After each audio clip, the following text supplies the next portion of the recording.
Hello, everyone, and welcome to the Center on Rural Innovation's first ever virtual pitch event. I'm Molly Pyle. I'm the Entrepreneur Ecosystem Development Lead here, and I will be your host this evening. The theme of tonight is small towns, big ideas, and that is really exactly what you're going to see. We have 10 amazing entrepreneurs from 9 different rural communities and states across the country, from Ohio to Maine, Virginia to Iowa, Michigan to Minnesota, Colorado to Missouri, and who could forget Wisconsin? They're all members of our Rural Innovation Network, and they all have entrepreneurs ready to pitch their startup this evening. We also have a panel of investor judges to score these pitches, with the top scoring startup taking home $10,000 cash. We could really not be more excited to put on this event, and we want to share with you all a little bit more about why we're here and what exactly we mean by small towns, big ideas, and our belief that innovation can truly happen anywhere. To do this, I am joined by our founder and executive director, Matt Dunn. You'll hear from him in just a moment, but first, since we know that some of you may be new here, we thought the best way to get you up to speed on what we're all about here at the Center on Rural Innovation is to simply show you. So with that, let's roll the video.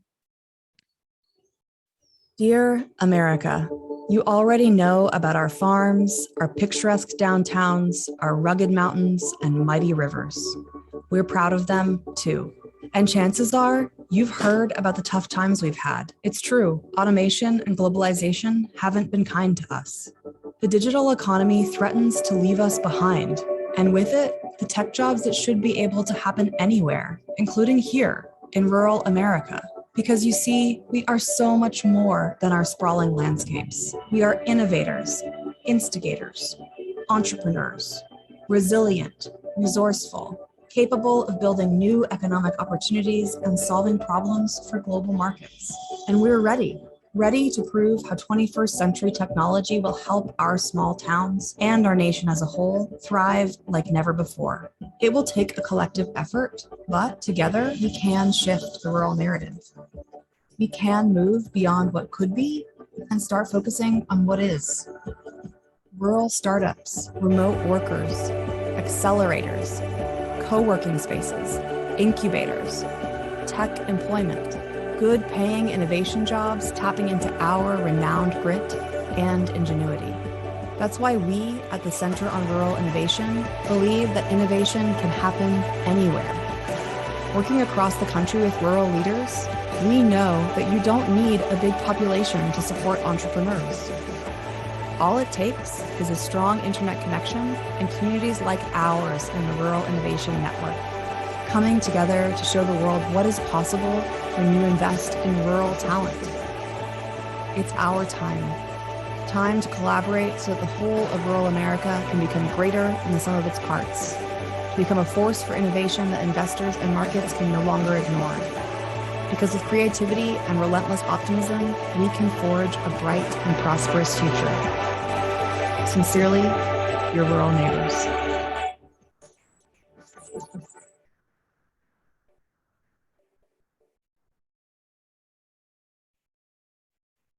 Good evening. My name is Matt Dunn, and I am the founder and executive director of the Center on Rural Innovation.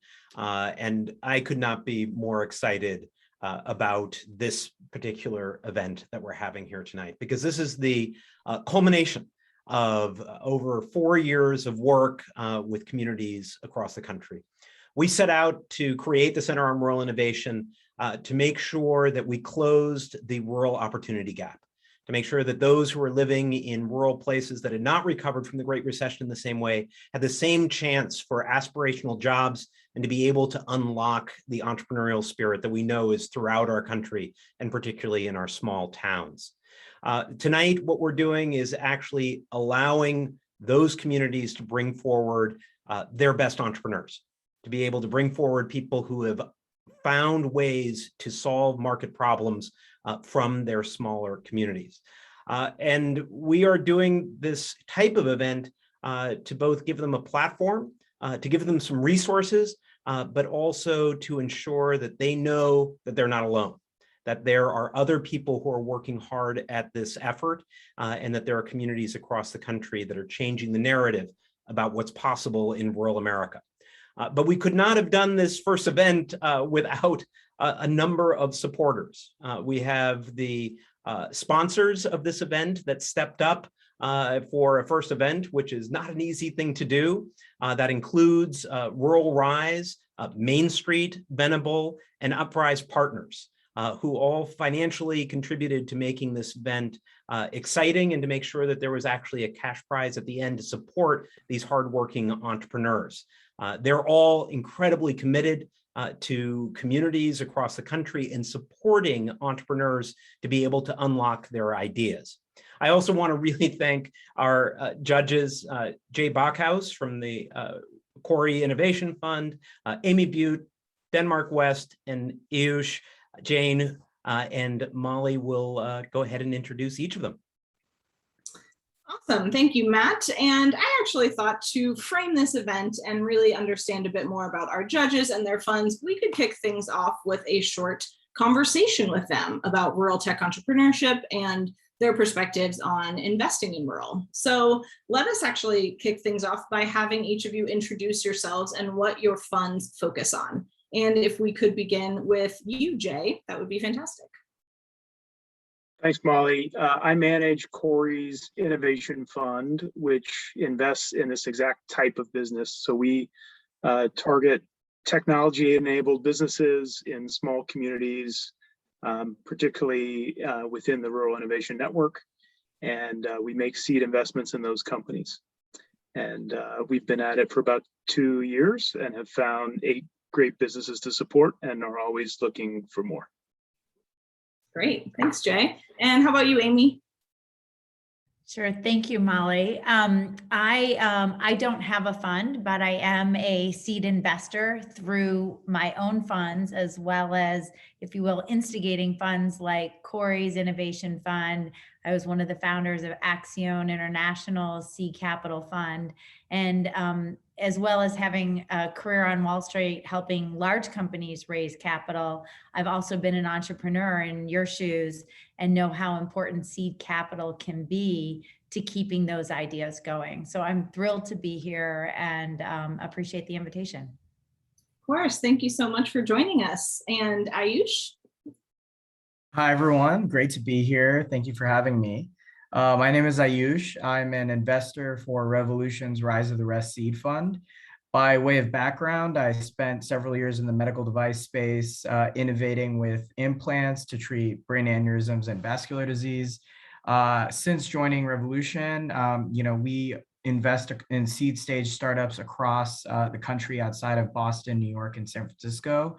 We see that 75% of venture capital goes to those 3 cities, and we're hoping to change that. In fact, specific to rural entrepreneurs, a couple data points we have our eyes on are that 1% of venture capital goes to rural entrepreneurs, and rural firms raised $3 billion, and rural entrepreneurs raised $3 billion in 2017 and are raising more than $42 billion in 2021. So we're seeing a trend and we're excited to be part of it. Thank you.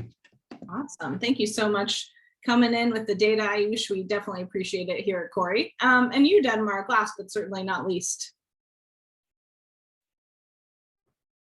Not a Zoom unless somebody's fumbling with the mute button. So true. My name's Denmark West. I'm the founder of Connectivity Ventures. We're based in New York, even though I live in LA. And we focused on early stage opportunities with a lens towards impact, inclusion, and the future of work. Our inclusive lens includes an orientation towards gender, race, and country of origin. And thanks to our relationships with the Rise of the Rest, we also focus on current location also being a version of diversity that we want to focus on more.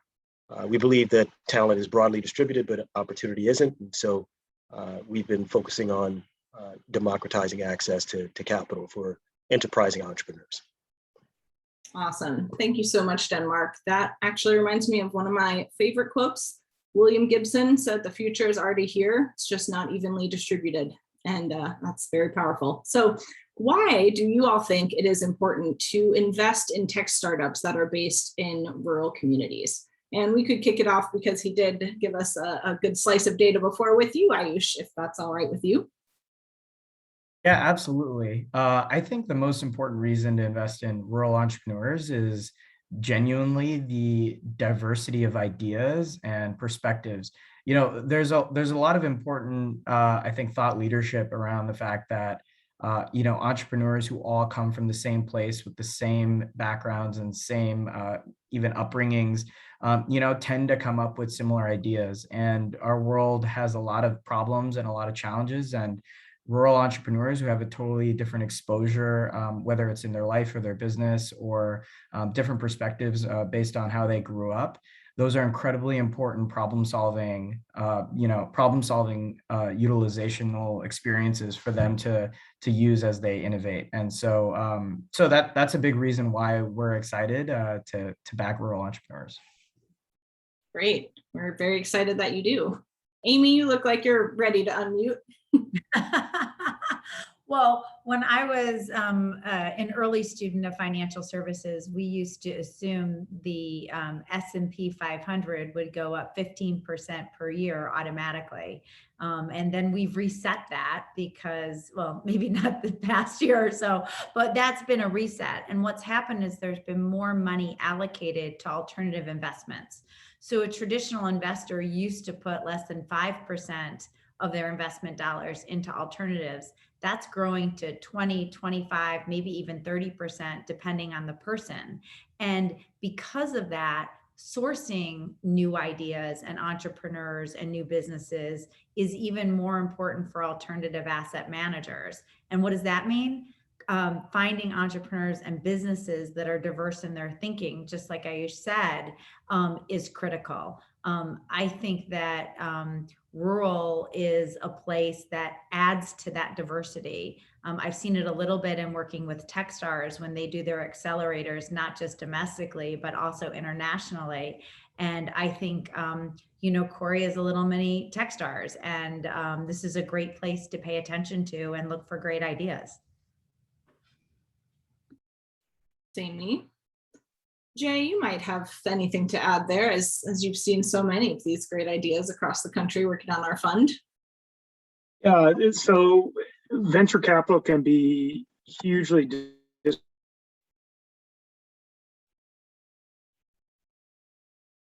every year. Venture capital investment is 0.2% of GDP, but venture-based businesses go on to contribute 20% of GDP on an annual basis. So trying to, you know, as Ayush mentioned, less than 1% of venture capital goes to rural.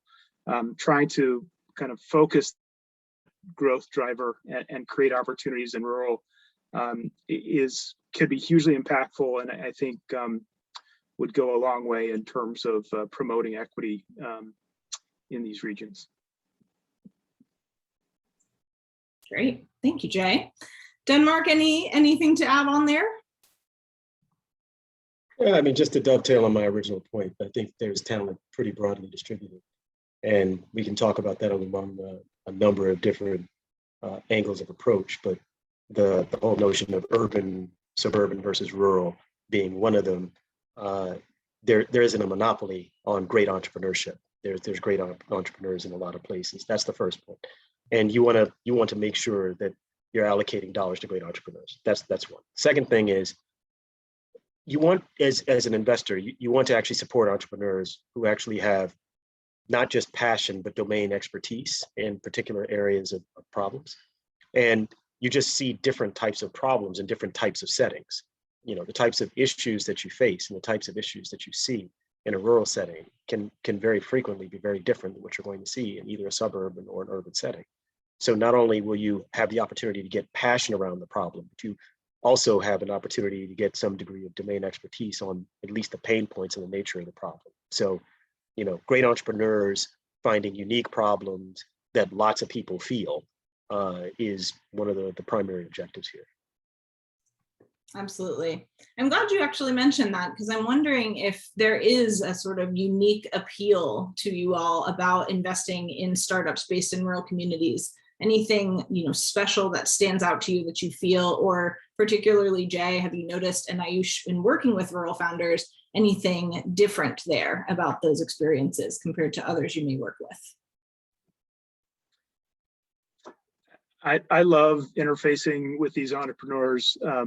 They have it's sort of, you nailed it with the name of the session. It's, small towns, big ideas, and these big dreams about how to transform communities. And I do feel like there's one, a stronger community connection, and two, it takes less capital to make these businesses tick in this type of setting than sort of the, we're going to go crazy with this massive raise in Bay Area or New York. There's a ingenuity and ability to make it work with whatever it takes. That type of mindset has been abundant in the folks that I've gotten to know. I think what's been most appealing is there's an optimism, and that kind of fuels a sense of resilience as well from these entrepreneurs. They, I mentioned it, but we don't see rural entrepreneurs getting enough of the venture capital out of the pie, and part of that means there's more barriers to jump over as they go seek out capital and seek to grow their business. And so those barriers for the rural entrepreneurs that do climb their way to the top and build big businesses are I think the most common attribute, and a lot of them is optimism and resilience. And that honestly is a lot of fun to engage with as an investor. So, yeah. I love that. Thank you, Ayush. Amy or Denmark, anything to add on that? Yeah, I think that the point around resilience is a good one, and I think that the unique vantage point, just having a different way of looking at things and having a different approach to getting things done. This isn't a slight on anyone, but I find that there's kind of a playbook that I see that gets run out of the startups that we see in New York and the startups that we see in the Valley. And, look, what works, but I think seeing people that actually take a different approach, have a different type of hustle, have a different type of creativity, especially coming from under-resourced environments, and finding a way to make a way when there's no way there is actually extremely appealing. And I'll play to that. Denmark and I are both from Detroit, not as much of a rural background, but we come from a community that needed help and needed investment, right? And so as a community person, I see the importance of that. As an investor, I see opportunities where no one else is looking. So that means it could be a higher return. So, you are attractive to investors. And we used to say this with Axion, with, microfinance, you want to show that it's not about solely social justice and giving. It's really about showing that capitalism works, and that more capital and higher returns will attract more capital and higher returns. And that's a pretty attractive virtuous cycle. Thanks, Amy and Denmark. I really appreciate those points. And I love what you said, Ayush, too, about optimism. So to finish up this panel, I would love to hear from each of you one thing you hope for the future of rural tech entrepreneurship and investment. And anyone can start who's feeling called. More kick-ass women. More unicorns. I'd love to see, sorry. I'd love to see a rural unicorn, just because it would be one, because it would be fun, and two, because I think that type of inflow of proceeds could really snowball on itself in support of other ventures within rural. Love it. Both of those incredible answers. So I think that unless there's anything you'd want to add, Ayush, sorry, so you unmute there. Oh, just gonna say, I'd love to see, I'd love to see more capital. Like we've seen a trend of, since 2017 to 2021, we've seen capital going up, but I'd love to see those big splashy returns continue to drive, I think, what Amy was talking about, where when you see that virtuous cycle start to happen and more capital than that has been made continue to get funneled back in. Our most successful investment in our portfolio has been App Harvest, based out of the Appalachian area in Kentucky, and they went public earlier this year. And I think companies like that make news go public, I think it's great for everybody, helps raise the tide for all the boats. So yeah. Love it. Any final thought to bring us home, Denmark? Well, I was actually trying to make the point about the unicorns, but Yes. I flipped over Jay. So We love it. How about some female-founded unicorns from rural America, right? That's with big returns for all. Love that. So I thank you all so much, judges, for this mini conversation, little mini panel. I know that you're just as eager, if not more, than me for us to just dive right into these pitches. So without further ado, let us bring up our first entrepreneur. Taking the virtual stage, we have Nick Koger from Shenandoah Valley, Virginia. Nick will be pitching his company BeCardless, which was started after he had a frustrating experience with the process of networking. Just a single set of misprinted business cards drove him to go digital and never look back. Here to tell you exactly how he's making that happen, please welcome Nick Koger, founder of BeCardless. Nick, take it away. The floor is yours. Hello, I'm Nick Koger. I'm the co-founder and CEO of BeCardless. BeCardless enables professionals to create, store, and share digital business cards. Let's go down memory lane. It's 2018, and on the left is what it looks like when I attended a networking event.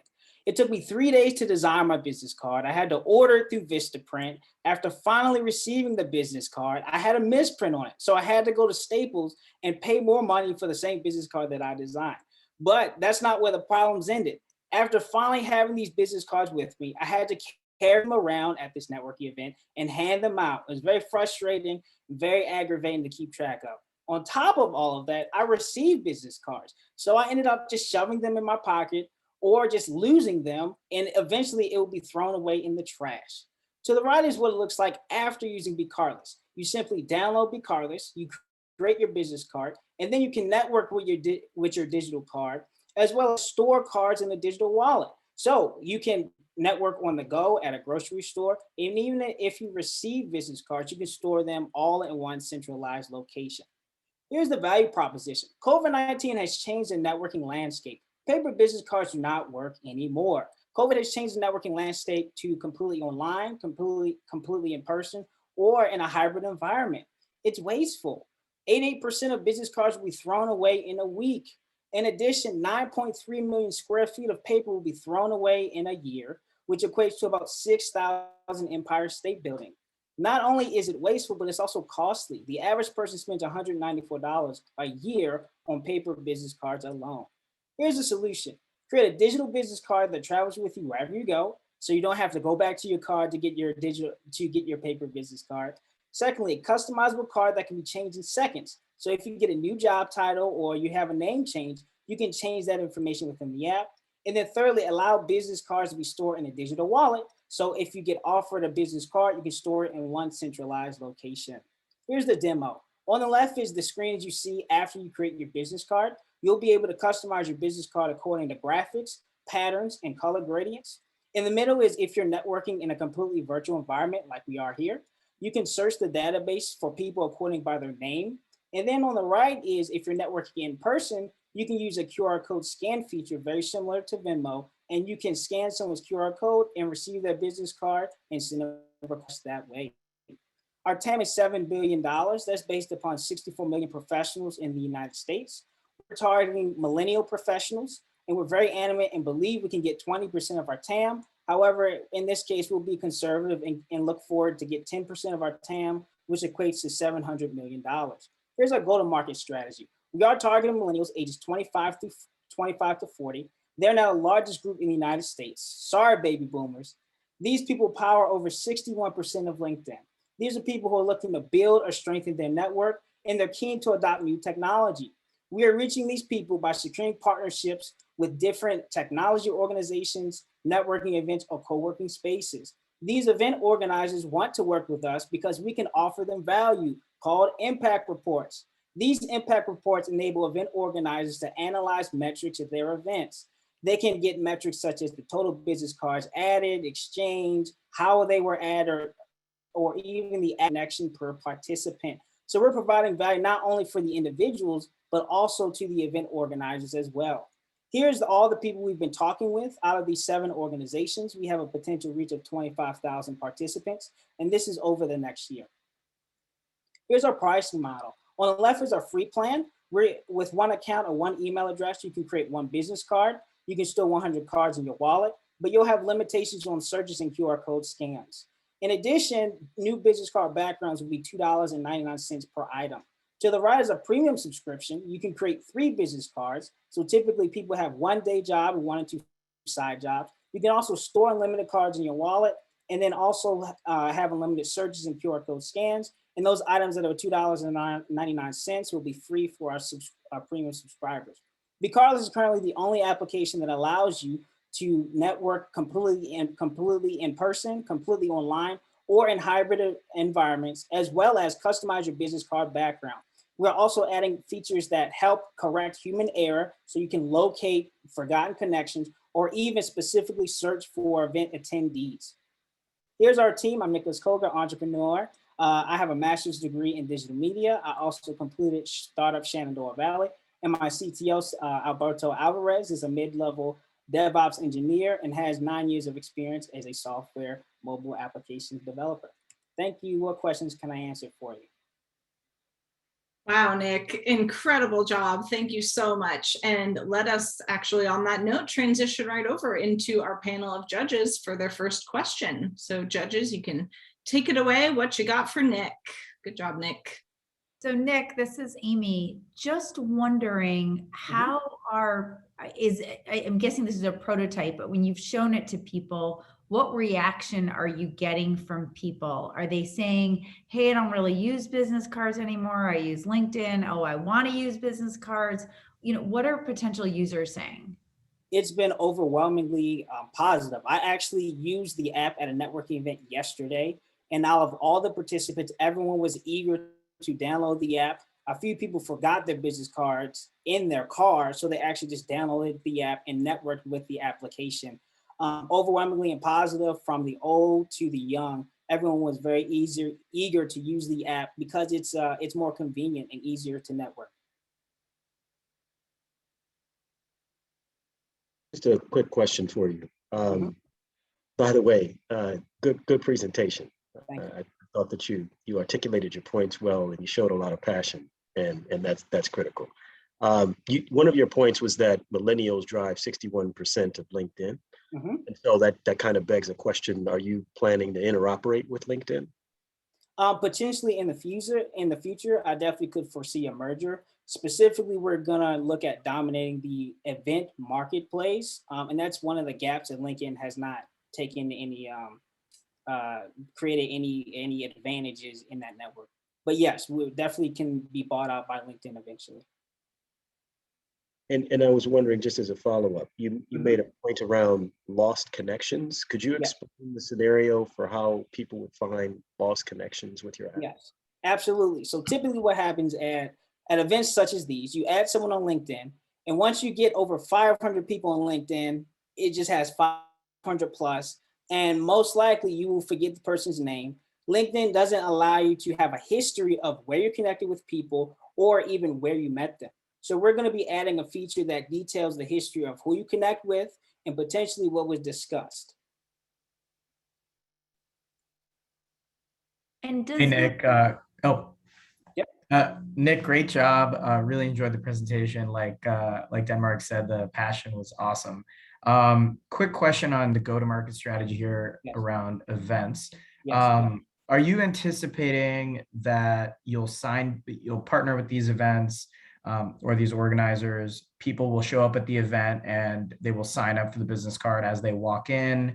How are you using that event moment to drive adoption? Exactly. Yeah, great question. So typically what happens is the event organizer sends an email to the participants maybe a week before to encourage them to download the app.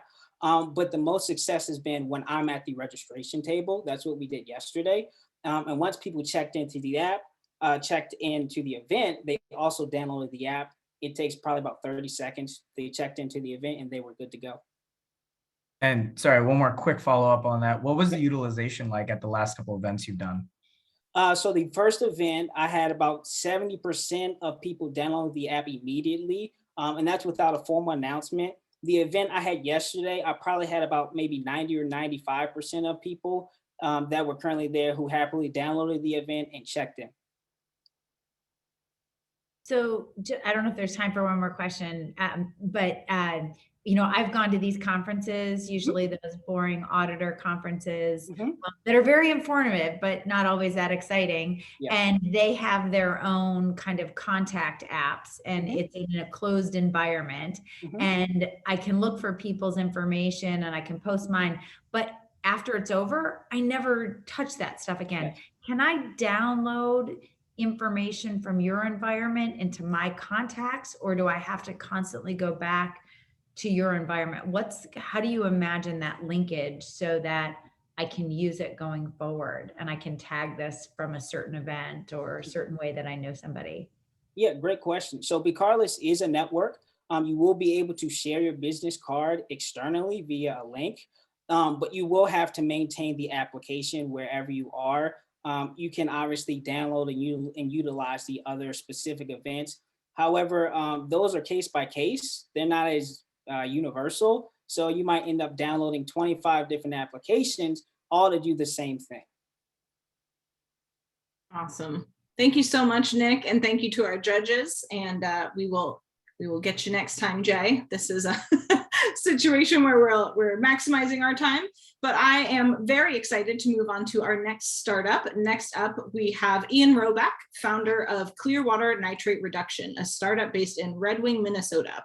And this company got their start because Ian, a nature enthusiast and friend of the environment, was seeing a real issue, pollution, agriculture byproduct runoff, causing harm quite literally downstream in his community. And instead of simply saying, oof, yikes, somebody should really do something about this, he actually started a company for that very reason. And that, my friends, is what entrepreneurship is all about. So to tell you more, please welcome to the virtual stage, Ian Roback, founder of Clearwater Nitrate Reduction. Ian, take it away.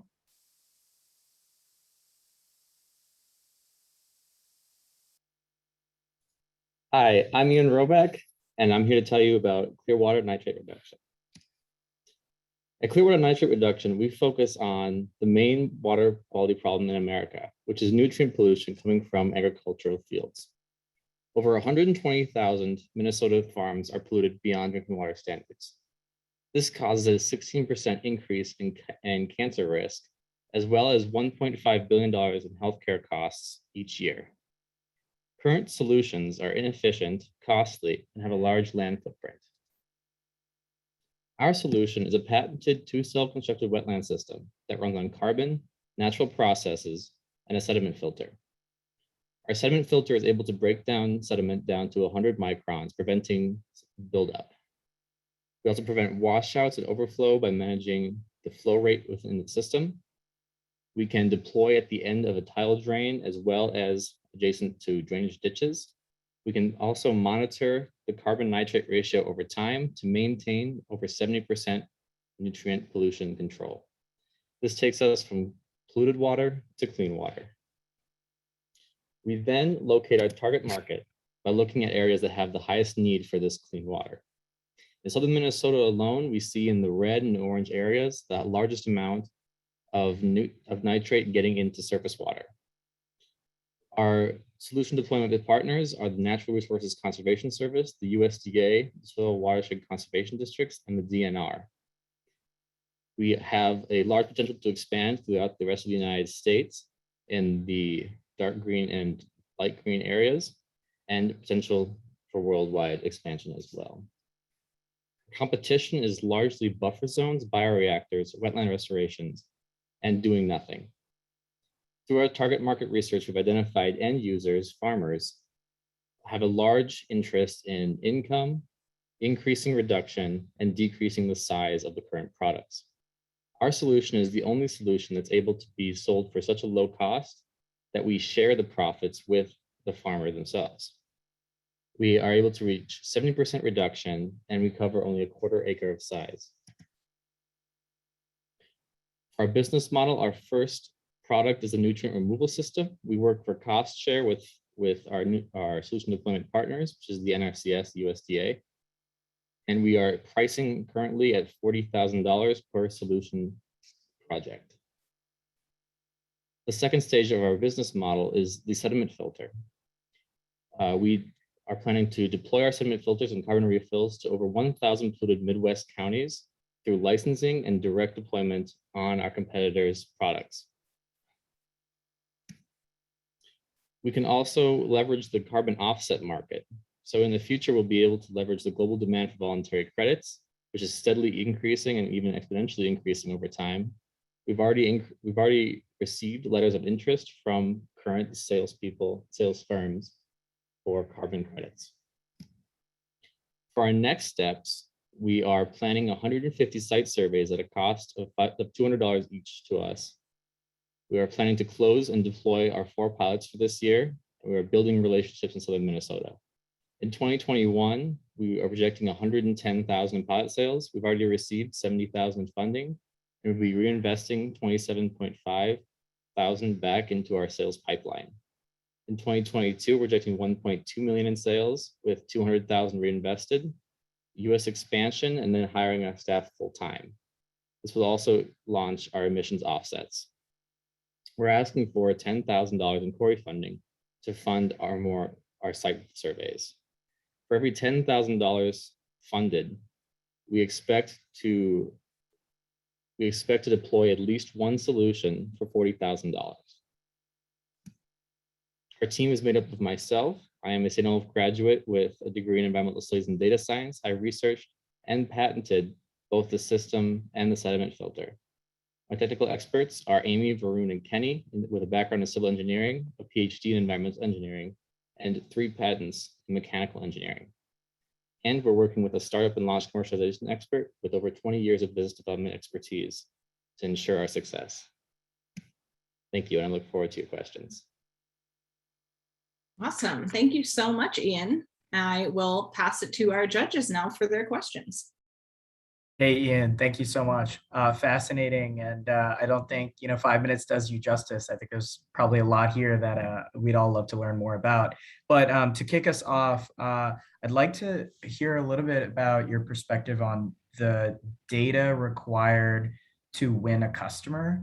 Are farmers looking for, maybe not even data, but are farmers looking for a particular level of outcome or level of clean water that would justify a purchase? What's the key metric that they're looking for to make the sale, for you to make the sale? Yeah, so with our solution deployment partners, we sell to them and then we install on the farmer's property. So for the farmer, they want the lowest size possible. We have the lowest size possible. For our solution deployment partners, they want the most reduction. So we have to meet at least 50% reduction. We hit 70% and more in our pilot studies so far. Ian, can you give an example of who a solution partner is? Like, is that a state agency or what is it? Yes, so it would be the USDA. Specifically in Minnesota, it would be the NRCS, so the National Resources Conservation Service. Okay. Otherwise, we'd be working with the DNR or the EPA as well. And then in terms of the technology itself and what needs to be developed, if you have 10 contracts coming at you right now, what would it take to create those 10 solutions from both a development standpoint and then a production and implementation standpoint? Yes, so from a development standpoint, we would have to run all the planning and the engineering. That's the majority of our costs there come from the planning stage. And then it would be contracting with local contractors who have done work in that area. So it's a simple planning and then construction that we do. And do you already have a beta unit that's been proven, or is that sort of on the come? Yes, we already have solutions that we've deployed. Ian, is your technology proprietary? Yes, I have a patent on the system and the filter. That's really valuable. And is there another example of a proprietary technology that's been used on environmental cleanup that you can point us to, that an example of, a scientist like yourself created this technology and then was able to grow the business? Yes, another example would be a flood control device that has been used to prevent flooding. However, there has not been a device that's been invented to control the nutrient pollution itself.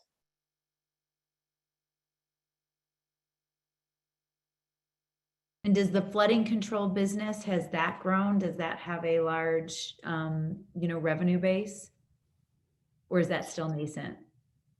From what I've seen, has a large revenue base. The company that I talked to was based in Iowa, and they're expanding into Minnesota as well right now. Helpful, thank you. Thanks.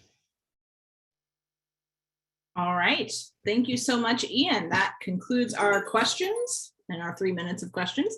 And I am ready to bring up our next startup taking the stage. We have Local Happenings from Portsmouth, Ohio, which was started when Ryan, the co-founder, was finishing up an internship in Washington, D.C. with a senator from his state.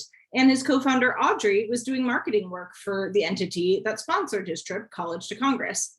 They went to DC with high aspirations and brought back an idea that could transform their local community. Here to present the startup that was born from that transformational idea, please welcome co-founders Audrey and Ryan Cheeser pitching Local Happenings. Audrey and Ryan, take it away.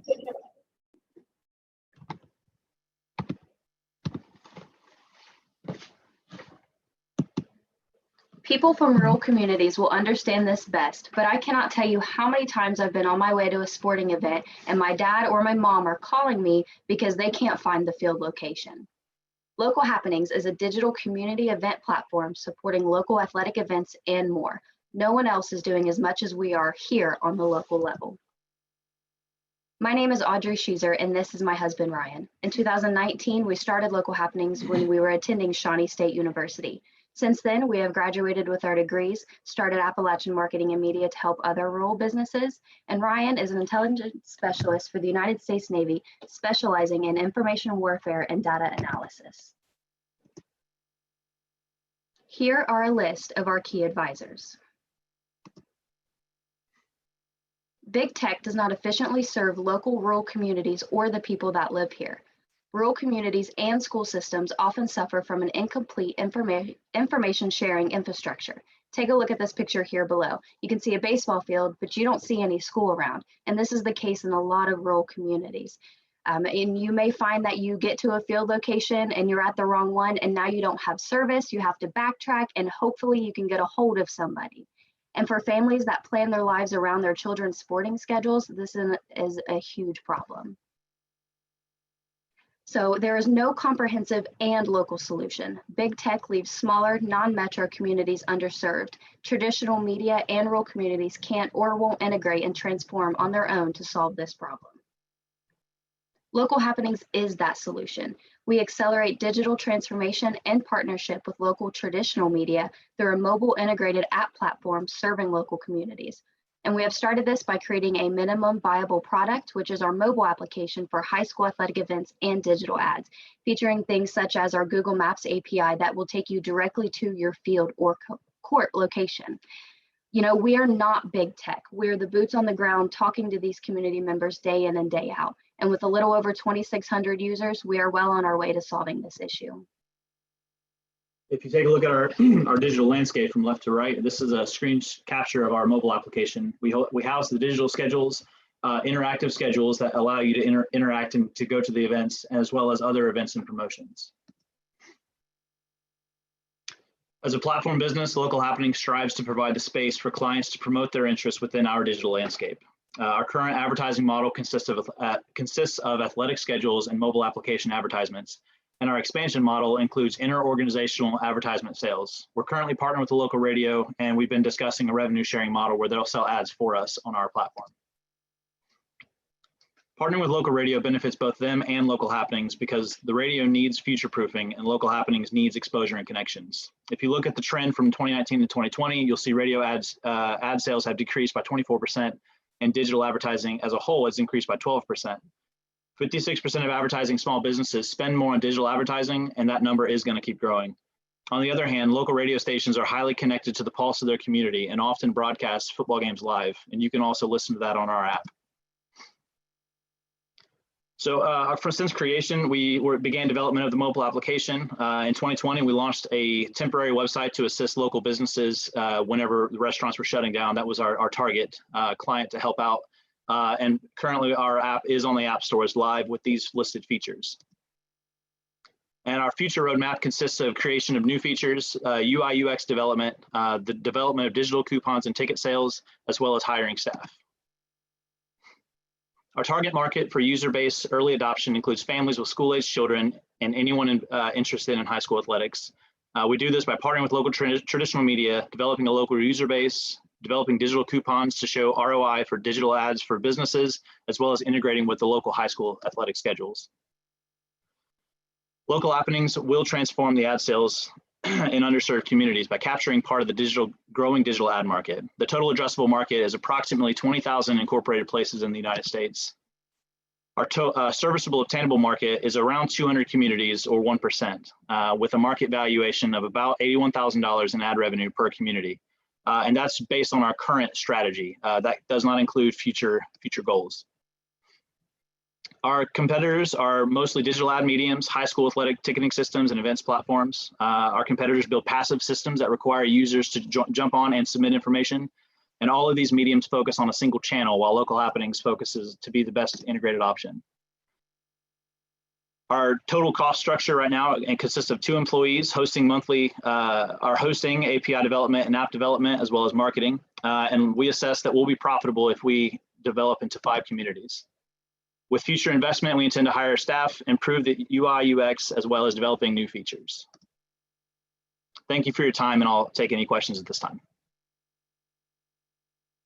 Awesome. Thank you so much, Audrey and Ryan. Over to you, judges, for your questions. Yeah, so this is another high quality presentation and pitch. Not everybody likes a high speed pitch. I do. And I think that you definitely met my bar of a high speed pitch. So I wanted to start by asking how you think about the business, because there's a couple of things that led me to believe that you have a few things going on.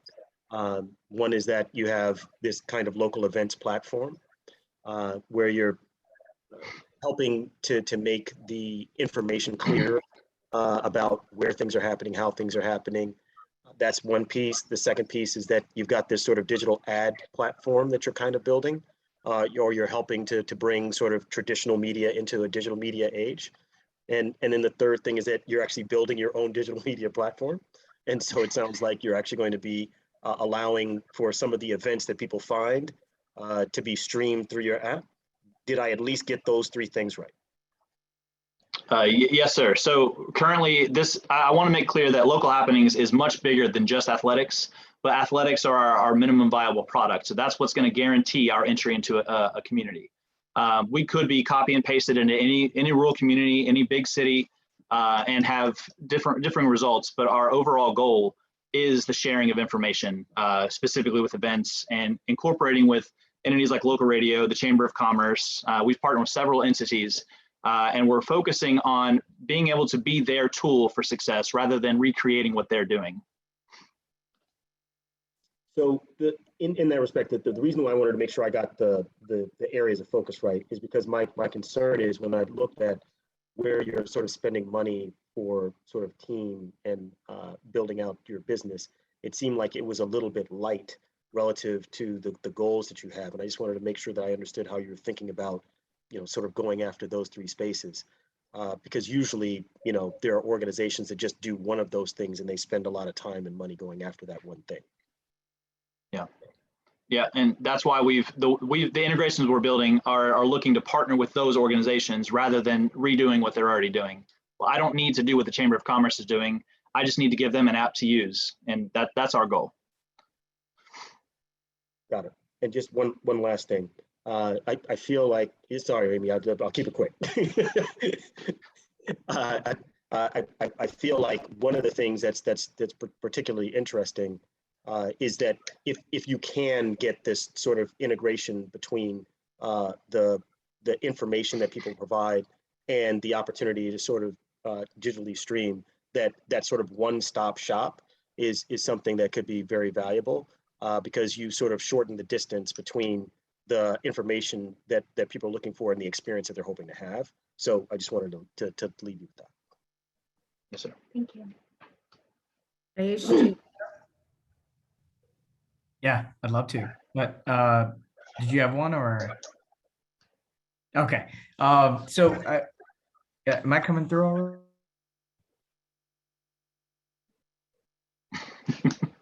I'm going to go ahead because Okay. technology come back. I think it was 16.2 million that you said was the TAM. Is that the TAM based on the MVP that you're doing right now, or is that overall based on rural communities? It seems to me like if you can make this work as a central point, it doesn't necessarily have to be limited either to just the sporting events or just kind of rural communities. So can you just expand on how you really think about the TAM? Yeah, certainly. So that number came from our current model. So what we did was we figured out what it would cost or what we could generate in revenue per community and then just kind of multiply that out. That is only based on what we're doing right now. We wanted to be reasonable. I mean, I can tell you that there's $100 billion in digital advertising and we could get half of it, but I wanted to really bring the numbers down to earth a little bit and just say, look, this is what we can do right now. And if we were to start going to other places and developing this is the kind of income. We certainly have big projects in the works and future plans to do even better. But like I said, this is all quantifiable for us. Hey there. Sorry, everyone. Tech difficulties, but I'm back. Hey, Audrey, I'd love to ask you about the use of the $10,000 prize money. If you guys won today, how would you use it? And if you could keep it real quick. Yes, so we plan on investing it right back into our business, specifically with our mobile application. There's so many things that we would like to add to it. So we plan on keeping it straight in the business and then just investing it right back in our product. Love it. Thank you so much, Audrey, Ryan, and all of our judges. Catch y'all in just a minute.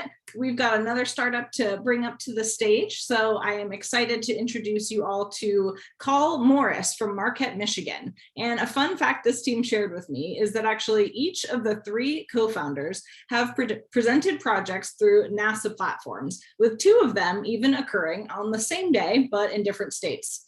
And I think that's a coincidence that's a little bit out of this world, don't you think? I'm really sorry for that. Those puns in this space are pretty aggressive. You'll see the reason for those puns in just a moment. Troy Morris, one of the co-founders of KMI. Troy, I'm happy to hand it to you and take it away. Awesome. Well, thank you everybody so much. And yeah, we're Kall Morris Inc. and our focus is keeping space clear for all. So why? Why are we talking about space debris and all of this? Is because the average American relies on space technology 30 times before they finish breakfast. That can be checking the weather, checking the markets, going to an ATM, a gas pump. Even the actual growth of that food is both done, supported, and transported, thankfully, to space assets. But there's objects in space that are no longer useful. These objects can collide with those useful assets and cause space debris. That space debris over time can be the end of these useful technologies we all rely on, and KMI is focusing on being the end of that space debris. So the problem really breaks down to 2 main areas, economics and exponentials. In 2021, we saw valuations for the space economy in the hundreds of billions, but physics still applies. When you have orbital objects moving at 17,000 miles per hour, it really does matter what the mass ratio is of 2 objects. For example, a Jeep versus a cantaloupe. On Earth, you have something you have to wipe off your car. At orbit, those objects are decimated, pulverized into small pieces, and that's a fragmentation event, what the red is showing on the bottom of this screen. We're also seeing green, and this is from the beginning of human launches. And then there's also the blue. are objects in orbit. So as launches, fragmentation events, and objects have increased, I want to back up and look towards the future to show the true scale of what we're looking at in this situation. Launches are increasing. In the next decade, we're going to see more launches, 10 times more launches than all of human history so far. And that debris growth is exponential, with the risk of a collision is the number of objects squared, and it's only beginning to increase. Now, the mess of this market does have opportunity, and our beachhead is based on some very good science done by Kessler and some of the initial discoverers of this problem. With NASA, they've determined that 6 initial captures will help solidify and steady that growth. This also then gives us the rocket bodies that over the next decade can be used for some of the arguments I'll be talking about in just a moment, with a rocket body pictured here. All of this supporting and defending a multi-$100 billion industry.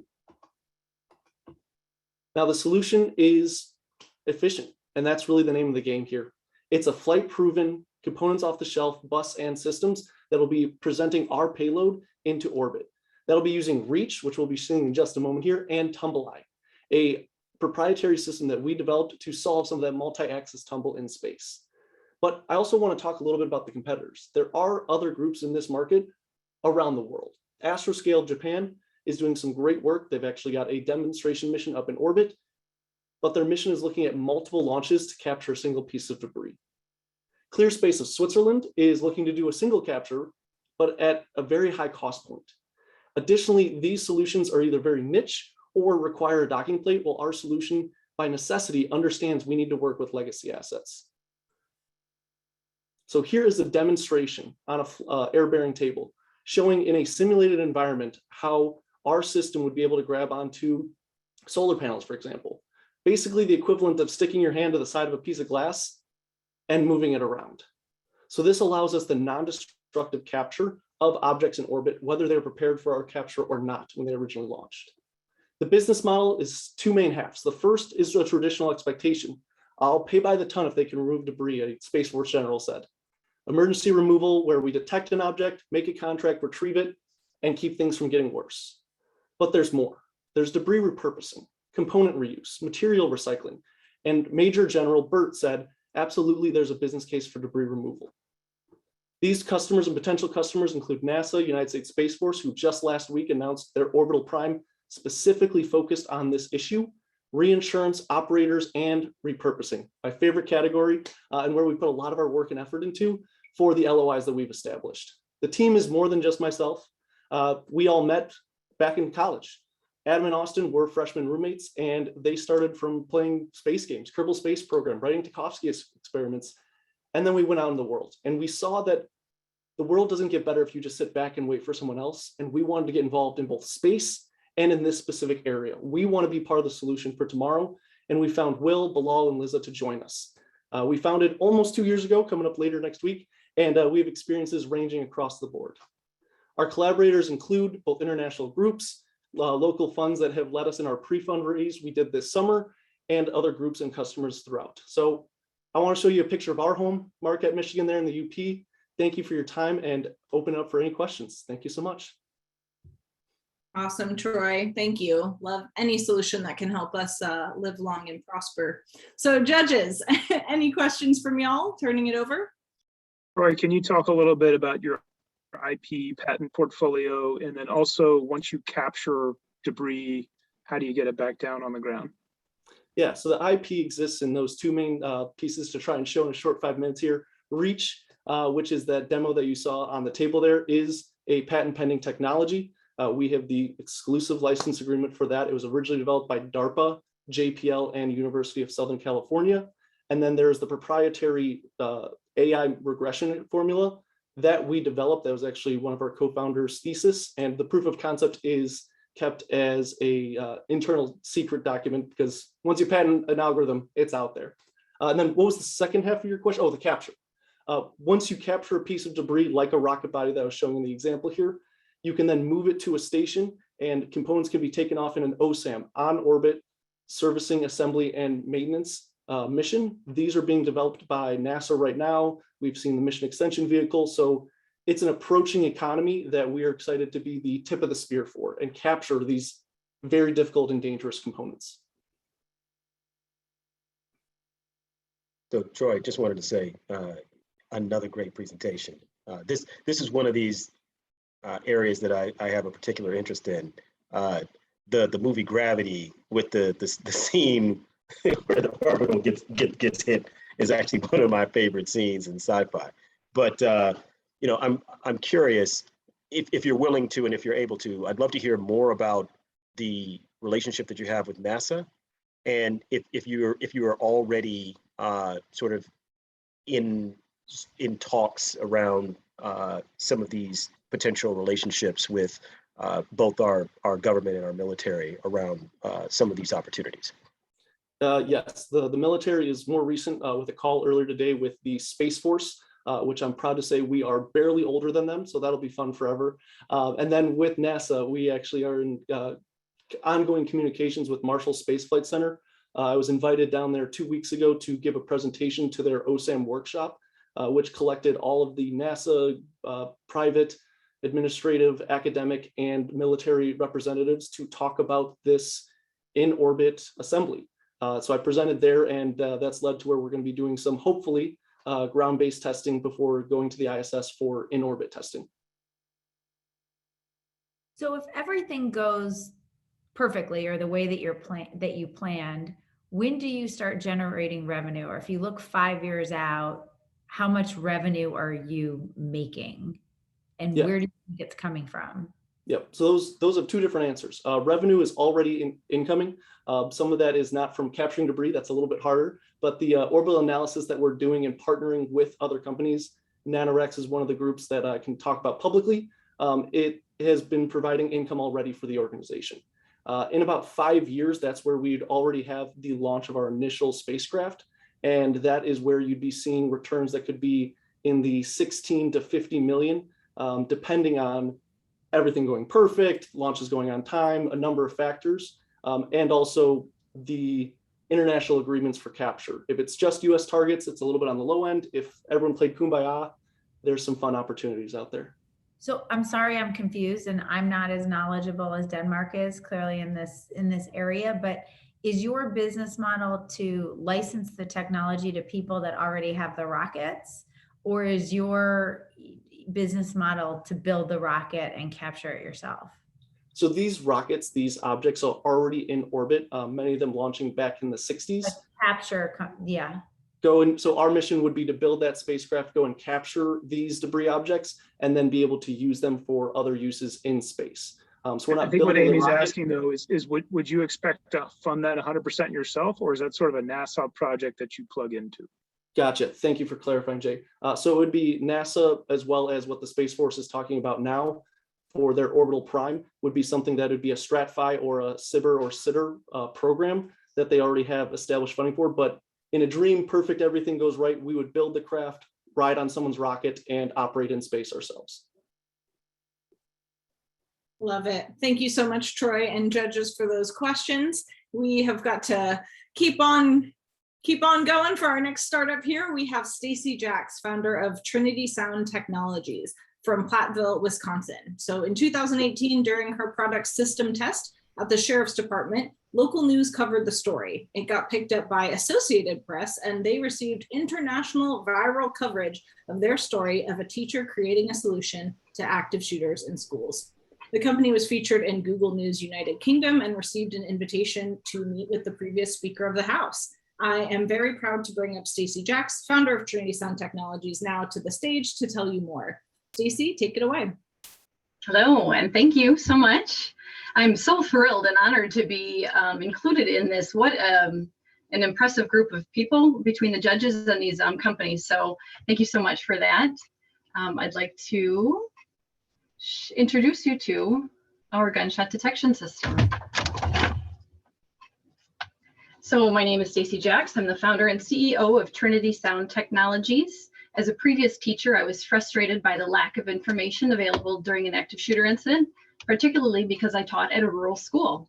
7 to 8 minute drive to the police station was not enough for them to be able to make it to the school and make a difference if an active shooter incident happened at the school.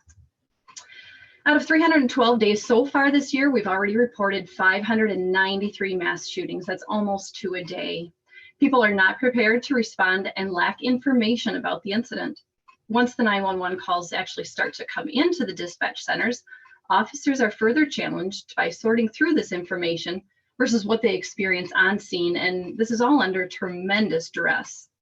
Not only is an active shooter incident dangerous to innocent people on the scene, but it is the #1 most dangerous call law enforcement officers are asked to respond to.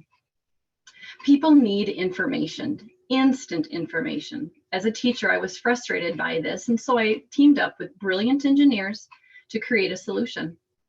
Within 1.23 seconds, text and email alerts can go out from our system notifying the location of a shooter, and in 3 seconds from the first shot fired, 911 operators receive an automated voice call that gives the address and very specific location in the building where the shots were fired. It is impossible for any human to create that response time and provide that specific information. The Trinity solution has a unique processing method that makes it the fastest gunshot detector in the market. Most audio processing is done using the full sound spectrum, but with Trinity, we analyze only certain key frequencies to indicate the presence of a gunshot. By utilizing this method, we guarantee your privacy. We are the only sensor that can be installed in areas where recording conversations is illegal. By working with value-added resellers and promoting direct sales, we work hard to bring this brand new technology to those who will benefit the most from it, which could be anyone, anytime, anywhere. Active shooter incidents have no preference geographically or with a certain population. Industry partnerships are critical to our success, and through integration with other technologies, we can offer a complete security solution. The gunshot detection market is expected to grow considerably in the next 4 years, estimating a CAGR of 10.5%. The US has a high death rate combined with much gun violence. Businesses and people are looking for a solution. Universities and other facilities have started to implement this security tool into their plan, and for good reason, because businesses are being held responsible for shootings, and technology such as this helps them to mitigate their liability, improve safety, and help save lives. Utilizing the sales we have had so far, we averaged a 10 sensor sale to demonstrate our revenue. Hardware can be purchased upfront and must maintain a subscription for monitoring. An option we'd like to offer to budget-restrained customers is a monthly subscription that includes hardware costs. So, for example, one sensor costs $800. If we could offer that same customer on a 5-year contract at $25 per sensor, many more public entities would be able to adopt the Trinity system into their budget. Our current priority is launching a solid sales effort and having inventory to offer purchasing options to our customer. Moving to injection molding with the enclosures can greatly increase profit margins, as current costs for the enclosures are $84 each. And a $20,000 more mold, an order of 500 enclosures would give a per unit cost of $437, almost an $80 reduction in our cost of goods. Our team is dedicated and equipped to continuing moving the business forward with the addition of an excellent technical salesperson and a marketing expert. The product is developed. We have FCC approval, a patent, and 165 sensors are currently in use. The injection of capital into the company provides a necessary element to launch the product into the market, where we can start protecting people and help save lives. Great. Thank you so much, Stacy. And we really appreciate you solving that very important problem. I would like to pass it to our judges. And Stacy, if you are available to turn your camera on. Yes, sorry. Yep, Perfect. sorry. No worries. Hi there. Judges, over to you. Thank you, Stacy. You made it very real and emotional in the beginning of your presentation. That was a really good job because it really brought home what a problem it is. I guess, so thank you for doing, as a mother of a school-age child, thank you for doing that. Two questions. One, do you need the sensors to be installed before you can sell, for example, to a school district or to a mall developer? Or I guess what comes first Sure. in that sales process? Sure. This is the size of the sensor, and this is what it looks like. They are power over Ethernet, and so there is cabling required. We do have a Wi-Fi version available, but we have found with this critical of an emergency, relying on Wi-Fi is just not an option that we feel is robust. Plus, with a Wi-Fi jammer, you could completely render the system invaluable or not valuable. So yes, cabling has to be done, and generally it's been estimated that it is approximately $500 per sensor to install. Now on small installations, such as a smaller elementary school or even secondary higher education facility, they've asked their IT department or maybe their maintenance team to run the cables. It's just a home run back to the network closet. So it's very easy installation and can be done. But if you were going to do a large hospital or something like that, you'd have to hire a cabling company. Helpful, thank you. And then do you just imagine that all the nurses or all the teachers or all the store vendors would have this app on their phone? Is that how it works? That's a great question, because what we found was that we do not want mass notification amongst a tremendous amount of people. The people that are on this emergency notification list are selected by the building administrators. And those people are the ones that can help create a very quick, concise, effective response. So for example, in a school, let's say you have a high school, all the teachers are on the notification list, and one is home for the day sick. And all of a sudden she gets a notification. Well, she's calling because she's not on scene. So she can be panicking, calling parents, calling other people. And now we've added more chaos to the scene. So the people that are on the emergency responders list are the ones that are on scene, that can create liaison officer, someone that is trained in security.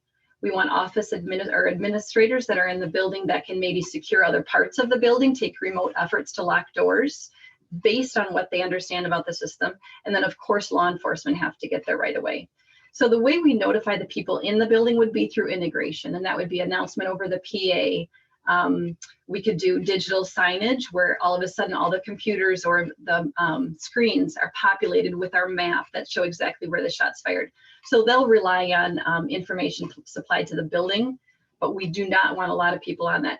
And also you brought up an app. For law enforcement, they don't want another app. They don't want anything they have to deal with. And so what's great about our system is we only reach out to you when there's an emergency. You don't have to interact with our system. We're just going to call you and say, hey, there's a critical emergency, but there's no maintenance with our system. It just runs quietly in the background until it needs to voice a concern. Hi, Stacey, could you go over the competitive landscape and what other solutions are out there for people who have this problem? Sure, certainly. So what's interesting is there are not a lot of indoor gunshot detection companies out there. In fact, I believe there's probably less than a dozen that actually do gunshot detection indoors.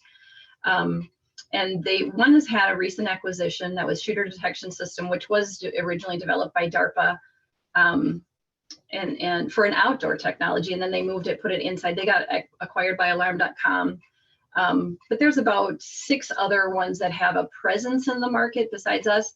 And then you go into other types of security that tie in with this. You've got visual approval or visual identification of firearms.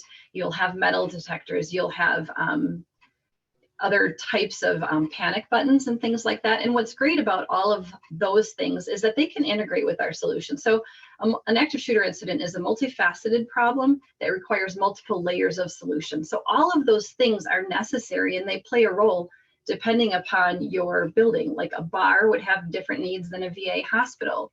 And so our system has a place with all of those competitors in that we can be the triggering event, speaking of puns, that initiates a camera to take priority to the security dispatch team.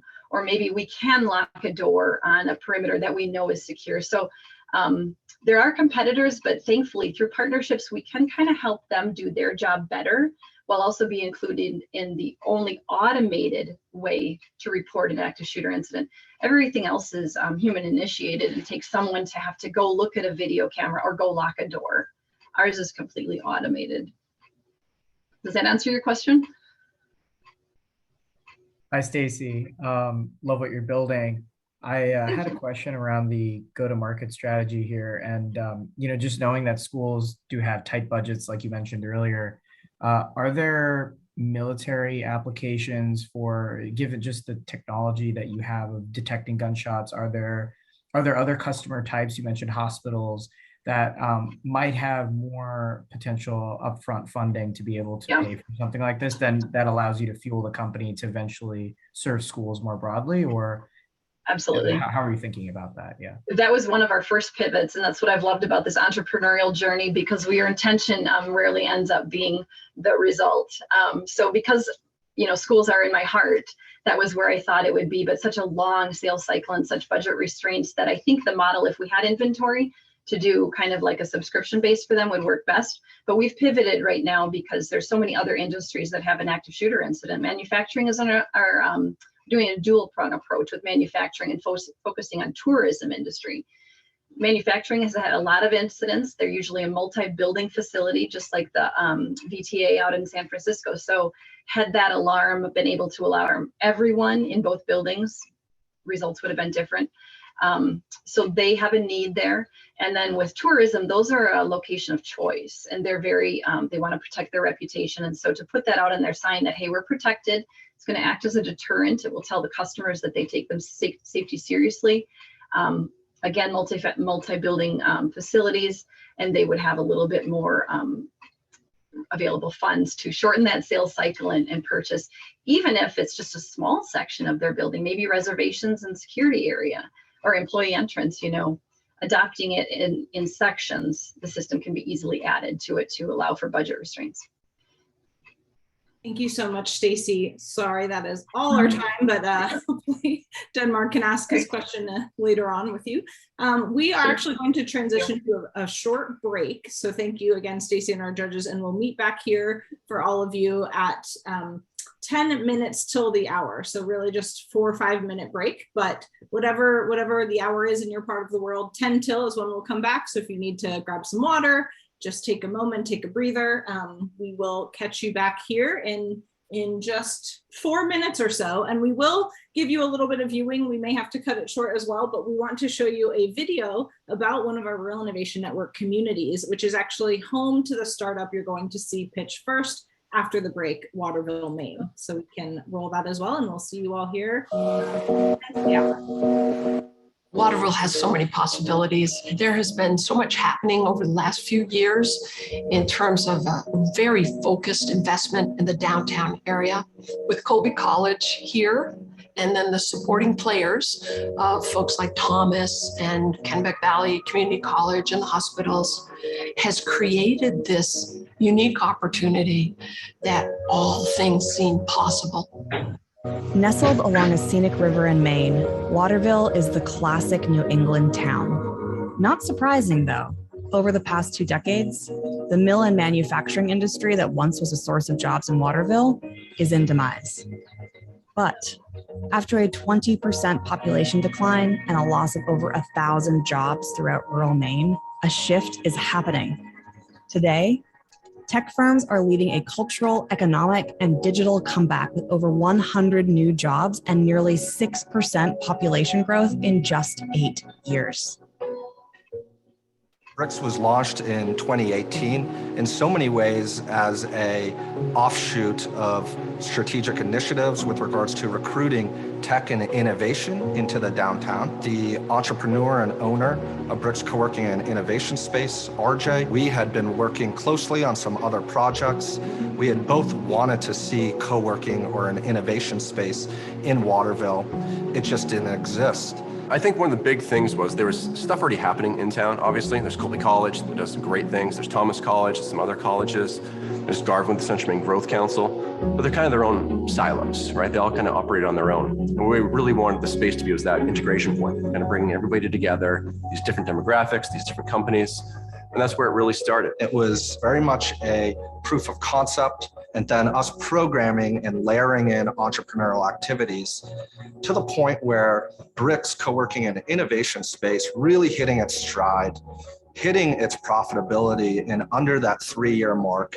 And even today, where it is today, outgrowing its space and just attracting entrepreneurs, startups, innovators from really all over the world, and now contributing to what we're building, which is a global ecosystem of startup communities where investors and entrepreneurs can kind of live, can create, and hopefully change the way we live.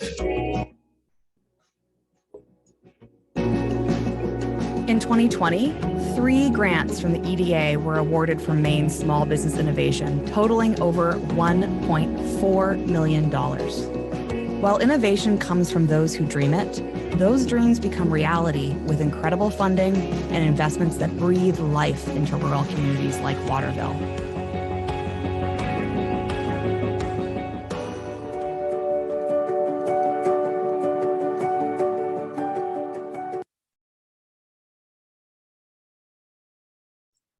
All right, awesome. And you all can watch the rest of that and actually quite a few other videos similar to that about more communities from our Rural Innovation Network. You check out our YouTube channel. But welcome back, and I hope you enjoyed that. And I'm really excited to kick off the second half of our evening and bring out our next entrepreneur who hails from Waterville, Maine, community that you just got to see. And tonight from Waterville, you will meet co-founder Jonathan Godbout, who had 2 jobs before starting his company iBuild Global. From the ages of 12 to 22, he worked for his dad as a licensed plumber, and then he worked for 7 years as a management consultant for IBM. Jonathan met his other co-founders while running a pro bono consulting firm within IBM, and the 4 instantly clicked through their passion for housing and construction. Here to tell you more, please welcome Jonathan Godbout, co-founder of iBuild Global. Jonathan, the floor is yours.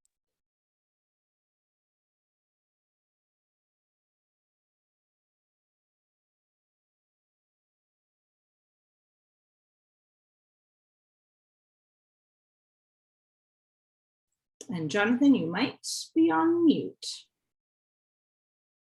Sorry, Molly, thank you. No Appreciate that introduction.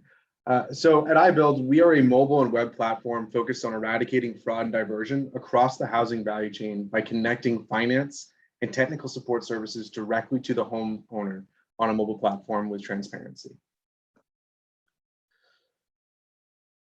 So globally, we see this as there's really 3 main problems when it comes to the housing market. In a recent McKinsey study, it was stated that about 4 billion people are without adequate housing. And the reason for that really boils down to 3 main areas. The first one being that technical support services. So if you think of like getting an architect to design your house, finding someone to advise you how to build it, trying to get a formally produced house, which is way too expensive for most people, is just not there for folks.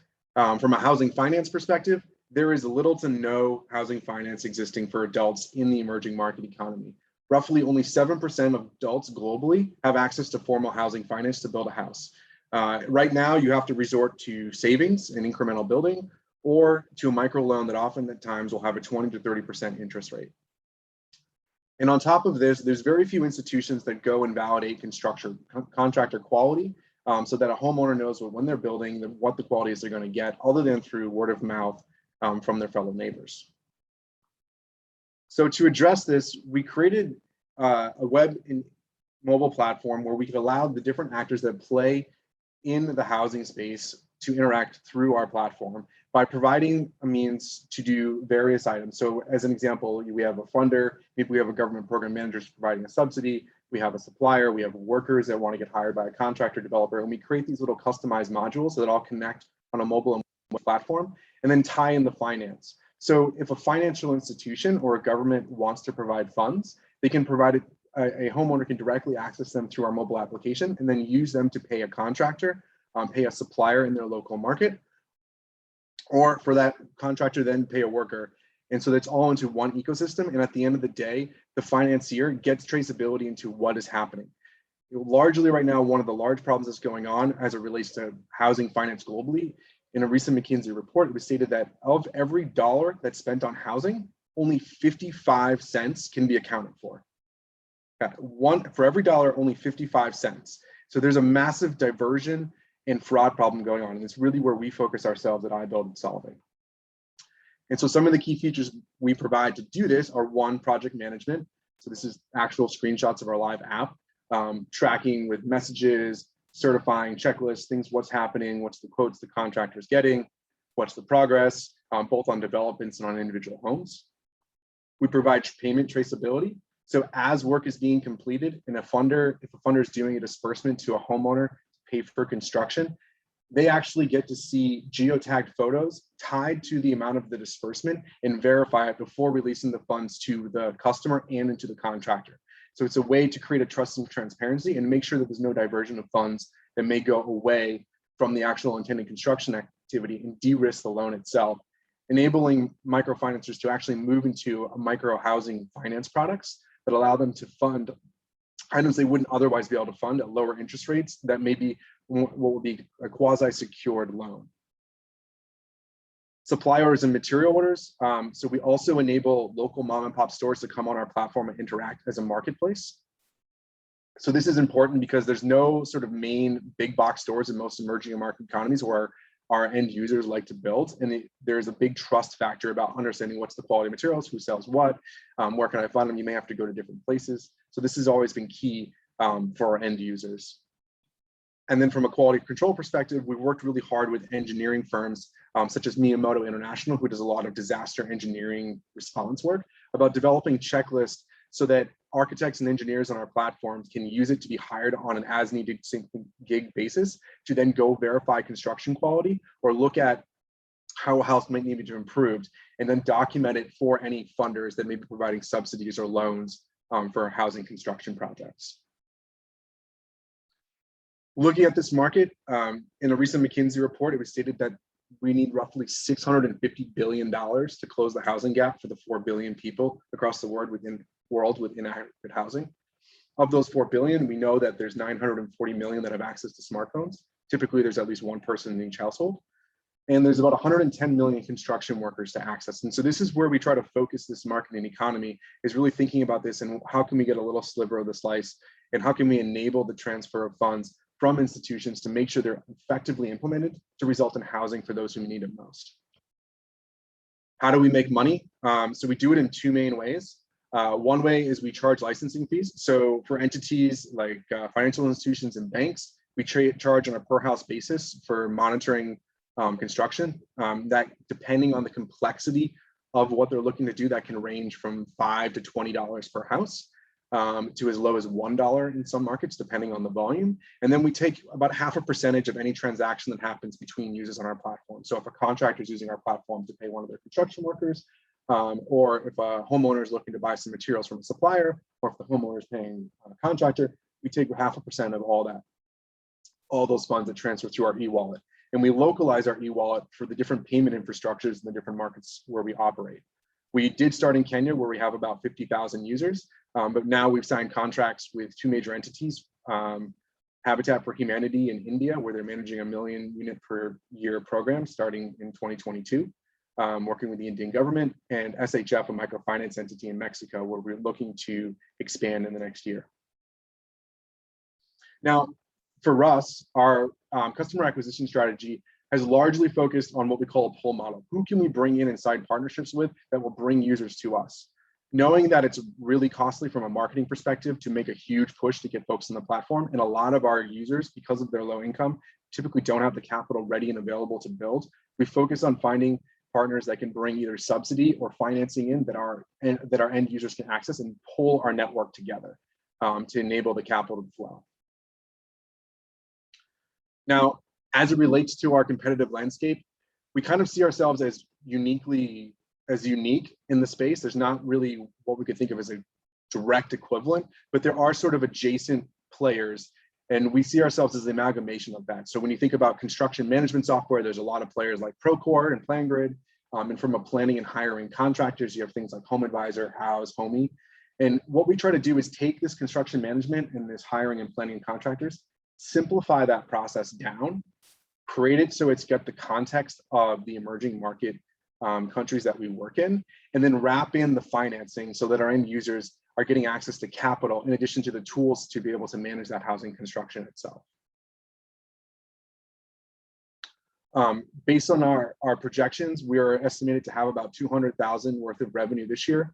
We've already signed guarantees based on our Mexico and India contracts to guarantee 2 million in 2022. We believe in 1 to 3 years, based on our pipeline and the revenue projections based on transactions, we can get to 5 million annual recurring revenue. And within 5+ years, with some of our potential partnerships with the World Bank and some other entities that we've been trying to finalize, we have a pipeline that could get us to $25 million per year of annual recurring revenue 5 years out. At the moment, we do need to wrap it up. So sorry. Sorry. Voice of Sorry. nowhere. At the moment, we're raising $2 million for a convertible note. We've raised 1.2 million already. This will take us through 2022. We've got Keppel Ventures, Echo VC, and Habitat for Humanity. We are their largest private equity investment to date. And where we plan to use this money to hire product developers, product management, and build our marketing sales team for our new market development. This is our team. Ronald's a Kenyan architect that works in rural Kenya. Lou and Nancy, who had a housing nonprofit where we work together. And I'll move on to for questions since I know I'm out of time. Thank you. Thanks so much, Jonathan. Sorry about that interruption. Judges, what questions you got for Jonathan? Hey, Jonathan. Love the concept here and the problem you're solving in emerging markets. My question is kind of two-parted, two sides of the same coin. One, as far as the business model itself, I know you're using channel partners to acquire end users and customers and contractors. Is there interest from these large real estate developers to also use this in their B2B contracts? So if they're building kind of not just housing, but if they're building other buildings for companies and things like that, is there interest in cross application, and is that something your platform can provide? And if it's not, is that on your roadmap at some point? It actually is something that we do provide, and it's not one of our core focuses at the moment. Our big partner in Africa is an entity called Shelter Afrique. They are the largest real estate funder across the continent. The continent got hit hard in the last 18 months. We were ready to go with a few developments for them, but they've kind of pulled back on a bunch of their funding to move into collection mode. We are still ready for them when they're going out, but we do have a couple of real estate developers that we do work with and have a product specifically designed for that. More specifically for us, we see it as a strategic way to mass onboard workers, which is a big part of where we think the future is. Of that 50,000, as an example, that's roughly 30 to 35,000 workers, right, that are looking for work. They're hungry, and the real estate developers is a really way to provide that consistent employment so that we can upskill folks to do more incremental housing building on our platform. So if I'm correct, part of the roadmap is to eventually create a labor marketplace as well. We have that already. So we have a time card feature for our workers where they can clock in and clock out, and we pay them through local payment networks. So in Kenya, it's M-Pesa. And we even have had talks in the next 12 months to work with someone like Oshego, which is a pretty big microfinance entity, to work on financing that may not be housing related, but for career-based expenses, maybe tools, those kind of things. Awesome. So based on my experience working with Axion International and microfinance organizations, I might reconsider the TAM as it relates to individuals wanting to build housing, and per Ayush's questions, really focus more on either the governments, the contractors, the real estate developers who are doing it, because the TAM is a little misleading because so many of them just don't have enough money to do this, period. And I also love the idea of the workplace and finding a way to create electronic payments and communication. No, thank you, Amy, because one of the things that is a really big deal for us in 2022 is India is launching this really massive housing program that Habitat for Humanity will be administering. And that has guaranteed us an upfront $300,000 fee just to administer that. And then we get 50 rupees for every home that gets built through that program going forward. So that's where we see some of our huge revenue growth is through that program. And it's actually been a new strategic imperative for us in the Indian market. And we think there's something similar in the Mexico market that we're targeting at the moment. So just a quick question. Jonathan? A quick question around the way that you handle the project management. It sounds like that's one of the characteristics of the app. Is that something that you do yourself? Do you partner with someone, or how do you manage that part of the process? So it depends on the type of building that's going on. So we have kind of a couple different types of builds. So there's self-build, which is someone can actually use our project management platform. And it's as simple as them setting up sort of a bill schedule. Usually it's very simple. It's like, how much am I going to pay for foundation, how much am I gonna pay for walls, how much am I gonna pay for roof, pretty basic houses. All the way up to, we have these very detailed checklists that can be used by an architect that can facilitate that project management process. A lot of it depends on the market that we go into. So in Kenya, we have a very simple model. In India, it's going to be kind of a quasi-mixed model. In Mexico, it's going to be a more complex model. And then we even adapted it because during COVID, we saw a massive decline in build. It's happening everywhere in the developing world. So we repivoted some of our work to work on disaster assistance.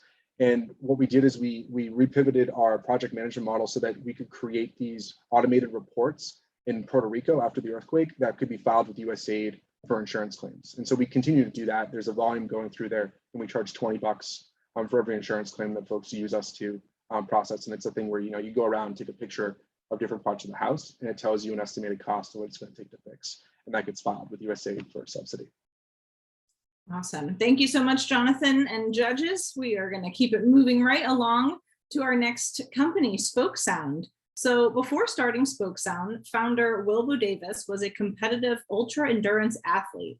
He has broken 2 world records, one of which was at the age of 17 when he became the youngest person to bike across the United States completely unsupported. So that is to say, when he sets his mind to something, the chances of success seem very high. To tell you about his next great adventure, this time through his Durango, Colorado-based startup Swipesum, please welcome to the stage Wilbur Davis. Will, take it away. Hello, my name is Wilbur Davis, and I'm the founder of Swipesum. We make brilliant sounding smart speakers that look like photographs. We like to call them speaker pictures. There you go. It was 5 years ago, and I wanted to listen to music in the kitchen. Since my Bluetooth speaker was lost in my room somewhere, I tried to enjoy this distorted sound quality coming out of my iPhone. As I was doing this, I began to think about the problem with speakers. They're almost always neglected from the rooms that we use the most. Speakers are too ugly for the dining room, take up too much shelf space in the kitchen, and hardly ever fit the aesthetic of the bedroom.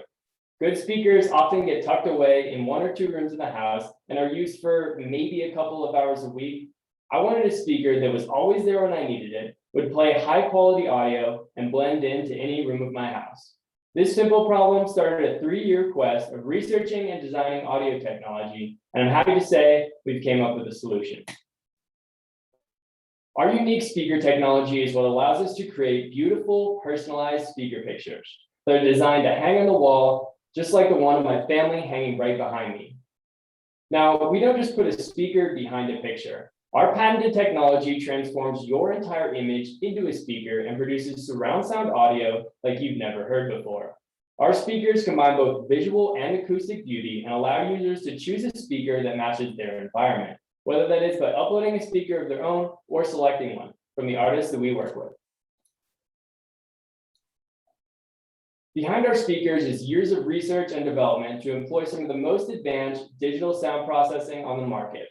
We also offer cutting-edge Wi-Fi and Bluetooth connection and have a free, easy-to-use app that can link multiple speakers together wirelessly to create an amazing audiovisual experience. The technology we use also integrates with Apple AirPlay and the most popular streaming services on the market.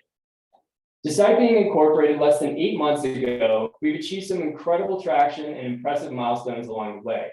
3 months ago, we began an initial beta test of our speakers right here in Durango, Colorado. We sold our speakers to various stores, office, artists, and homeowners and gathered some incredible feedback. In that short time, we've logged over 5,000 hours of cumulative speaker testing and received some amazing support of our product and vision. We spent the last 6 months going through the competitive State Accelerator program, and with their support and our community cheering us on, we're ready to take on the mass market. Our go-to-market plan is derived directly from beta test feedback and specific Swipesum market research done by the University of Colorado Boulder. Our strategy is to start small with a focused market group and expand as we grow. Our initial audience is consumers seeking a personalized audio solution. This audience primarily consists of homeowners with a combined income of $100,000 or more who enjoy home audio and home decor. After serving this target demographic, we'll expand into 2 different verticals. The first being the business-to-business sales for professional workspaces, and the second is further expansion into the home audio market as a beautiful speaker solution. Through these verticals, we'll be entering into a fragmented $36 billion US market that is expected to grow at 9% compound annual growth rate over the next 5 years. We sell our speakers for $225 to $400 based upon picture size, which is cost competitive with similar quality speakers and has the added benefit of a personalized canvas print. Since we feature a beautiful product, social media, customer reviews, and our online presence will be very important to us. We'll continue to grow social media awareness through targeted advertising, influencer marketing, and brand engagement. When a customer decides to make a purchase, we already have a simple order fulfillment system and in-house customer support set up. While there are a couple of companies that offer a similar solution to ours, most of these companies are tied up in boutique or small-scale applications and use inferior technology. Symphonic is the exception, which is a collaboration between Sonos and IKEA. Although their solution is not personalizable, uses inferior printing quality, and only comes in a single size. My name is Wilbo Davis, and I'm the founder of Spoke Sound. I have a passion for good audio and a track record of determination in outworking the competition. Before starting Spoke Sound, I was a mechanical engineer, and back in college, I actually competed at the NCAA championships as a Division I athlete. Aside from myself, we have 2 other excellent team members, Holly Crew and Michael Potter, focusing on marketing, SEO, and brand engagement. Finally, we have a slew of great mentors who have been helping us with everything from audio engineering to business development. We're Spoke Sound. We're passionate and we're on a mission to bring picture-perfect speakers to every room in the home. Thank you for taking the time to watch this presentation, and I'm going to open it up to questions at this point. Very groovy, Will. Thank you so much. Judges, what questions do you have? Of the presentation, Will. Just have a couple of quick questions for you. So first and foremost, how should I think about the relationship between the art that you provide and the artists that you work with? How personalizable is the art that people can choose from? Yeah, so you can go onto our website right now and upload a photo of your own. And so like this one, you could go onto our website. It's my family right behind me here. We do also partner with a bunch of different photographers as well. So if you're looking for like a specific vibe of a print, like an abstract style or like a specific nature shot, we are partnering with artists actively. And so you can go on and choose one of their prints. And that works really well because it's a great way for artists to sell more of, a different printing technology than they've ever seen before. And it's great for us to kind of give people more options. Got it. And so from a sound quality perspective, I'm curious, how do you, in your assessment of the sound quality, you said you had better sound quality than some of the other competitors. How have you kind of tested the sound quality question? Yeah, that's a good question. So that's a question that comes up a lot of times, and there's some issues with, kind of putting that forward so people understand it. But the way that you can test it is through what's called a frequency response test.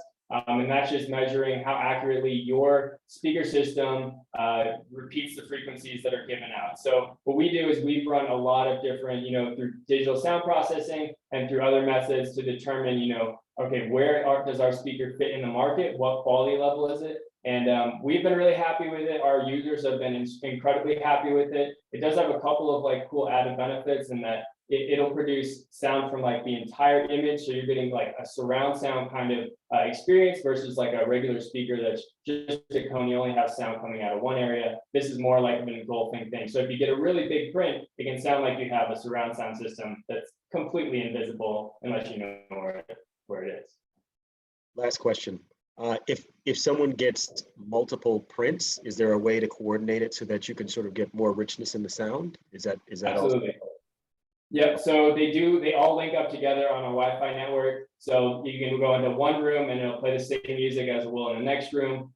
So they're completely linked up like that. You can add a subwoofer on if you want to do like big movie kind of room feel. So those are all options that can be added on and they can be done through our app. So. Thanks. Yep. Do I need an expensive audio person to install this, or can I do it myself? Nope, you just hang it on the wall. It's super simple. You hang it on the wall and that's it. So you just put a nail in the wall, hang it there, and then it's done.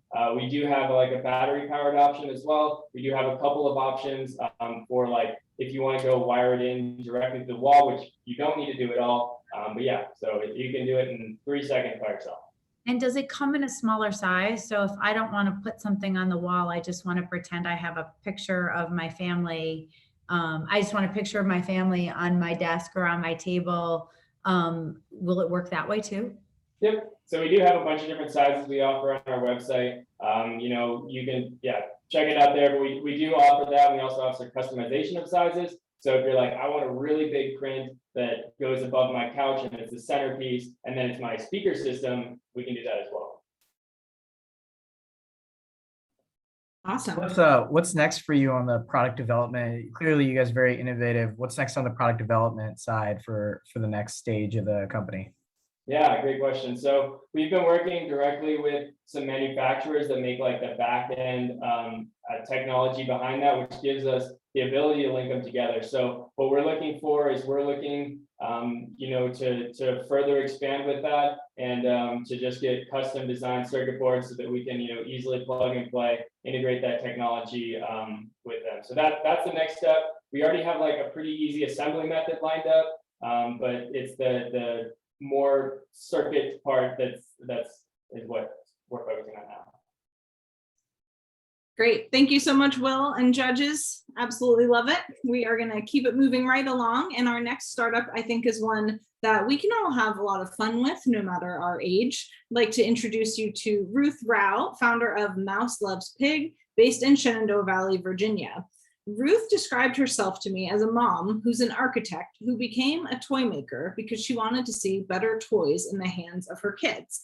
And one thing she shared that really stuck out to me was that as an architect, you build things that facilitate life, and that toys are really the same way. But she thought that what's out there really isn't fully serving that mission. And as a designer and as a mom, she said to herself, I can do better. And we absolutely love that. So welcome to the stage, Ruth, founder of Mouse Loves Pig. Take it away, Ruth. Hey, thanks. All right, we're gonna try to share my screen. All right, can you see me now? So we are Mouse Loves Pig. We have a world of play at your fingertips. And I think we're gonna have to do this way. So when my oldest son was a year old, his favorite teething toy was recalled for lead paint. And I freaked out. I mean, completely freaked out. Took him to the doctor, made sure he was safe.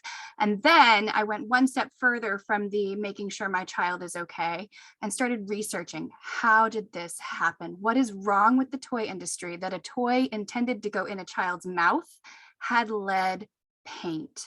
And what I discovered is that worldwide, the manufacturing industry, not just toys, but worldwide, industry-wide, it's a pretty murky place. There are regulations put in place, it's piecemeal, it's difficult to make sure that the toys that you're getting are the toys that you actually want to have.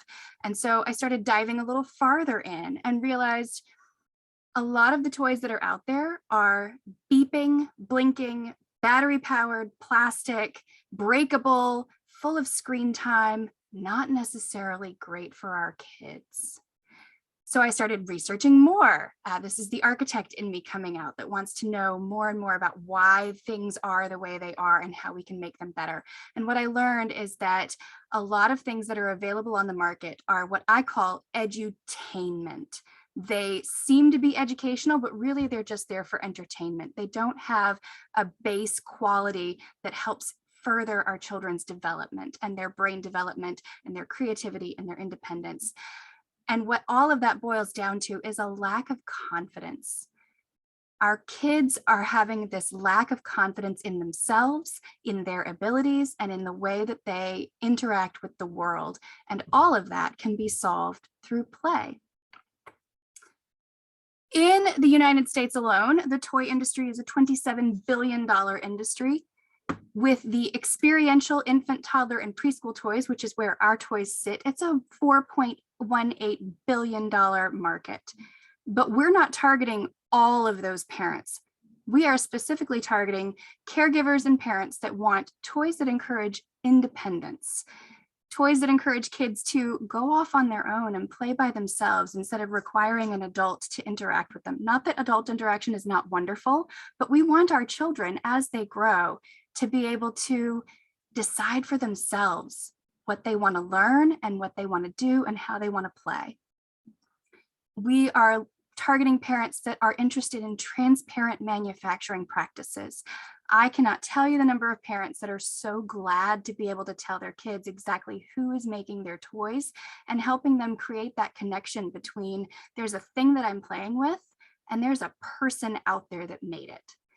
We are specifically targeting parents that want Montessori style self-directed learning toys. And what I mean by that is toys that are geared toward that creative, independent, outside of the box thinking that as adults, we say, yes, we want that, but how do we teach that to our children? And it's through the magic of open-ended play. At Mouse Loves Pig, we believe that open-ended play encourages effortlessly verbal skills. Kids naturally, as they're doing storytelling play, they talk to themselves, and that helps develop those verbal skills. It naturally segues into fine motor skills, which for a lot of preschoolers is a prerequisite to early writing.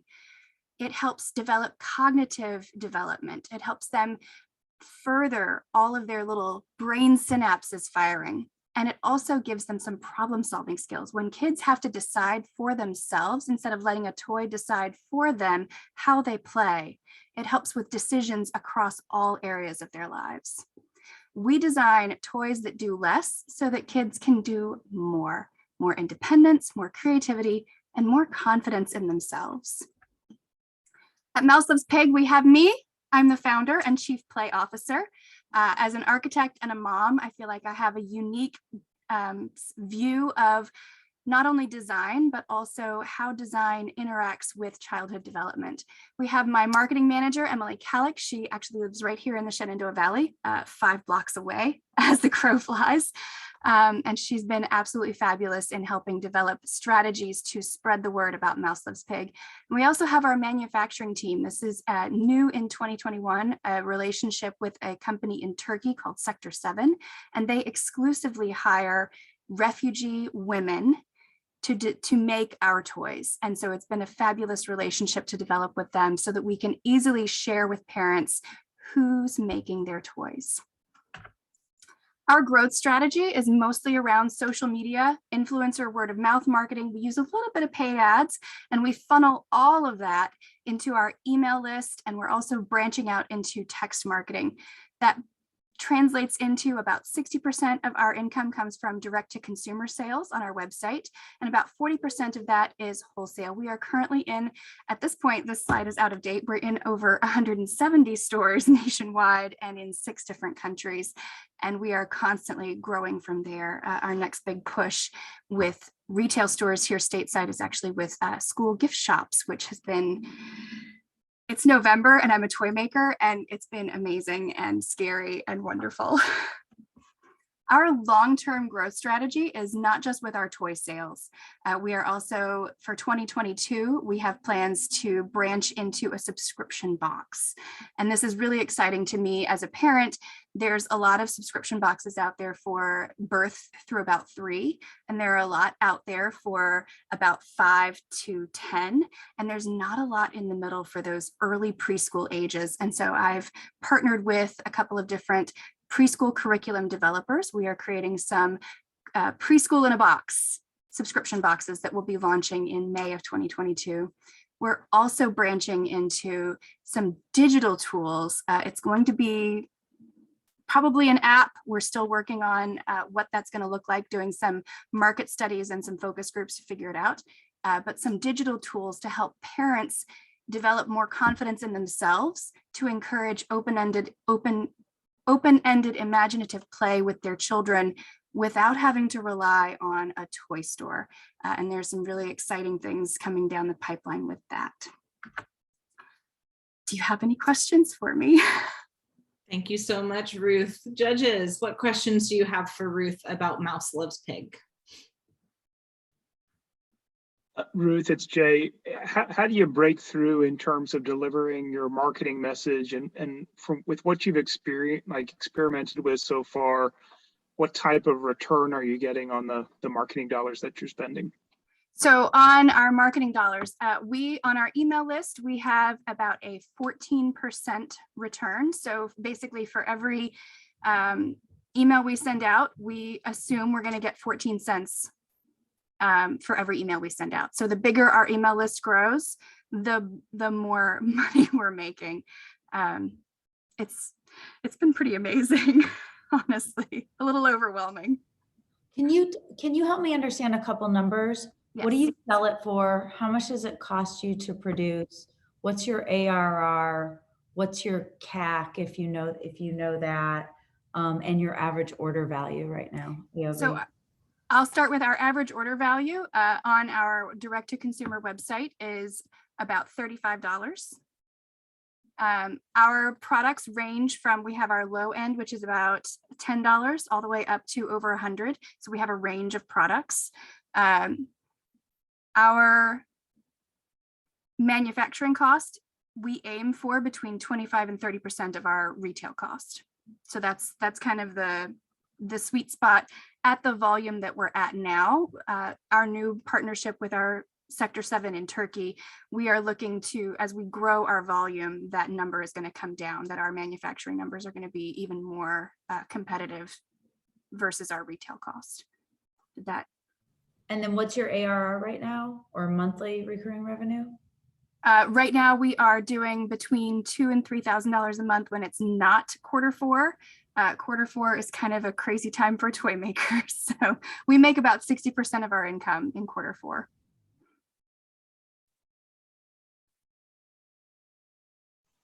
So Ruth, hey, nice to meet you. I don't have kids, but I'd love to know more about the market research you did to inform your business, the business creation. Can you just tell us a little bit about the qualitative interviews, the quantitative research you did to kind of build to the point where you knew that this was a problem that needed to be solved?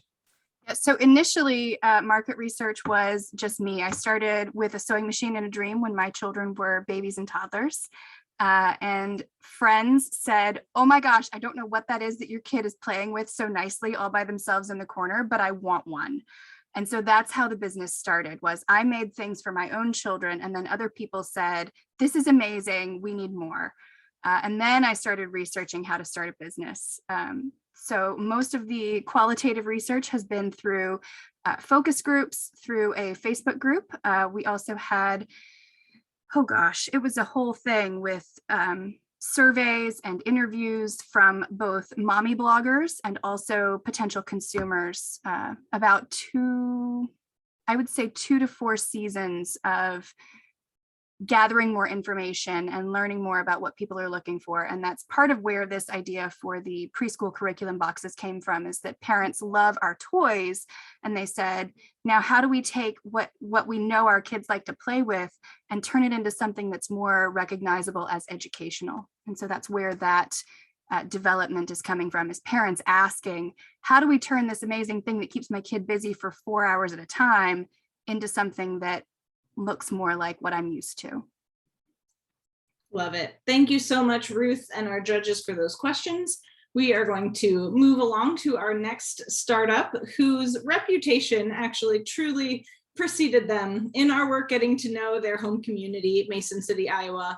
As that community was going through our strategy development cohort here, we continuously heard from local folks that the choir director at the community college was also an incredible ag tech entrepreneur who we simply had to meet, given that we're focused on tech and entrepreneurship driven economic development here. I recently learned that all of the rumors are indeed true. The choir director, musician, and teacher is also a farmer and an innovative entrepreneur. Here to tell you about his startup, ReEnvision Ag, let's welcome Jason Reiner, the founder. Jason, take it away. Hi, everybody.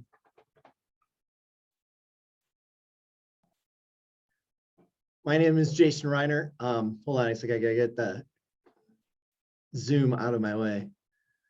I am an Iowa farmer, founder of ReEnvision Ag. Commercial agriculture is fundamentally changing. Farmers, consumers, and other stakeholders are all working together to create a sustainable, traceable, reliable food source in an environmentally friendly way.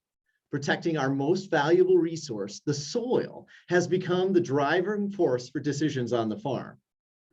The problem, however, is that outdated disc opener planting equipment was not designed for the way we want to use it today. Disc openers were designed to be used in soil dried out with tillage. Tillage that damages soil structure, increases erosion, pollutes water, and releases carbon. Disc openers were not designed to be used in wet soils without tillage. Cover crops were unmentionable. Every current manufacturer uses the same double disc opener system that hasn't changed for 50 years. What can farmers who don't use tillage do? Wait. Wait for the soil to dry out, losing yield every day. Climate change makes this worse. This problem keeps many farmers from moving to conservation practices. They are not going to change until we get this problem solved. Cotton farmers want to use cover crops, but face the challenge of getting the seed to grow. Cotton farmers plant way too much seed to try to make up for poor germination. Corn farmers planting in wet soil can experience 20 to 50% yield loss caused by disc opener compaction. To the farmer, there's a danger of messing up the entire crop at the most critical time in the most critical spot, the root zone at planting. At ReEnvision Ag, we have a farmer-vetted new style of row unit. The device in the middle is referred to as a dibble. Our advantage is the dibble's focused point. This point requires a fraction of the down pressure and has minimal horizontal movement in the ground, eliminating compaction and ensuring the root zone is optimized for growth. High-value cotton is our first crop. By reducing seeding rates, we can save the farmer over $20 per acre, plus add value with evenly spaced plants choking out herbicide-resistant weeds and reducing harvest loss. For corn farmers, our solution pays for itself quickly with improved yield, carbon capture, and equipment savings. We are entering a market in transition and growing quickly, estimated to reach $4.6 billion in 2025. Both major competitors have significant technical debt, locking them into using a disc opener. We plan to enter the market matching the industry trend of customizable row unit components. Our row units cost approximately $1,500 to manufacture, leaving us able to competitively price. A focused group of soil health heroes put soil health at the top of their priority list. They have already abandoned tillage and face these wet soil problems. They will be our early adopters who we plan to turn into evangelists. By targeting only 0.5% of current no-till farmers, we will start sales in 2023 with a goal of just 10 planters and a conservative 5-year goals of only 715 farms. With these projections, we will be profitable in 2025, begin generating repeat replacement sales, and finally, by year 5, bringing in total sales over $29 million. Our target market of soil hero farmers are well connected, and this is how we will reach them. We have proven we can plant seeds and achieve over 99% spacing accuracy. Preliminary cotton results showed a 30% improvement in total emergence. Here is the ReEnvision Ag team. We are farmer-led and know the struggles farmers face while having assembled the talent to get to market. Innova Memphis, Ag Ventures Alliance, and the Ag Launch Farmer Network have all taken an equity stake in ReEnvision Ag. While the financial investment is important, the knowledge and experience of the people associated with that investment has proven critical. We've engaged 1-3 Design as a partner, and they offer advanced total product development capabilities. They come to us with 20+ years of experience in heavy ag equipment. We have other partners with expertise and channels in place to get us to market and deliver to the customer. We are asking CORI for $10,000 to kick off our seed round of $100,000 for the spring of 2022. All of the above is only the tip of the ag tech iceberg. A major future advantage for our dibbler is that we will be able to geo-register where the position of every seed when it strikes the ground, when the dibble strikes the ground. With this information, robots from our partners at Greenfield Robotics can enter the field knowing exactly where the cash crop is, then eliminate weeds without herbicide. Our dibbler can also then come back to each plant and custom fertilize, dramatically reducing fertilizer overuse, again saving the farmer money. All this while capturing more carbon and improving water quality. This is not possible with the current planting technology. Thank you for your time today. This concludes my prepared presentation. And what questions can I answer for you? Awesome, Jason. Thank you so much. Judges, over to you. Wonderfully delivered presentation, Jason. Thank you. Thank you so much. My question is I'd love to hear a little bit more around both the unit economics and the success data. You mentioned a 1% yield improvement in the pilots you've conducted so far. Can you talk a little bit about that 1%, how you measured it, what scale it's been shown over? And then I'd love to hear about the cost for installation and any other unit economic data you can tell us about. So we haven't actually tested the 1%. We're just showing how little of a change that is required when you can have a 50 to 20% loss in areas of a field. A 1% loss is, or 1% improvement is really a small bar, a really low bar. So a 200 bushel corn average, if we improve it by 1%, that's 2 bushels per acre, times $5 per acre or per bushel for corn, way more than that for cotton, and then take that times the average field size of 3,000 acres of corn, 3,000 to 5,000 acres of corn for an average farmer, and then cotton has its own numbers, but the metrics begin to add up really quickly. Now, the row unit itself connects to the planter that the farmer already owns. They take off, if you've seen a row crop planter, and all row crops are planted the same way with the double disc opener. The row crop, they have like 12 to 24 individual row units. Currently, the market is when you're replacing a row unit with Deere or Precision, it's $3,000 to $5,000 per row unit is what they're currently charging. Our estimated cost is going to be around $1,500 to manufacture. Steel prices, of course, change, and that makes that a number kind of a wishy-washy number. Yeah, if steel 2 years ago versus steel in the middle of COVID. But that gives us the opportunity to price well within the frame.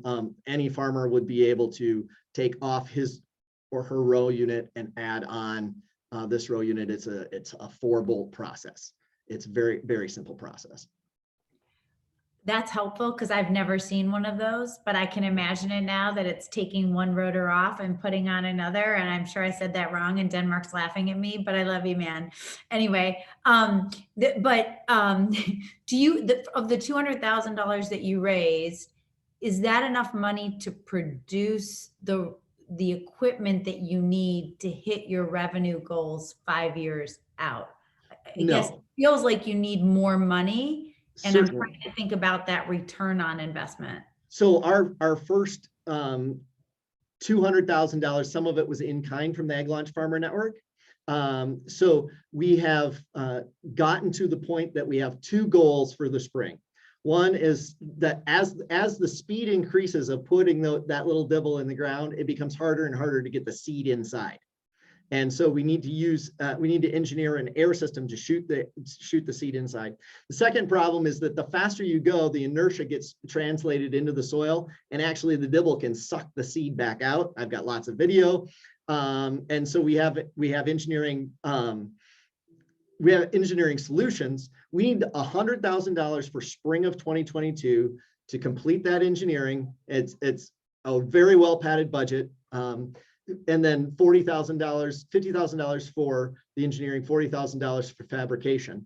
That will get us to planting in the Ag Launch Farmer Network, which will allow us to have all kinds of farmers see this working, and then get the emergence data on a large scale that we need to then go get an estimated 1.5 million to really get us to market.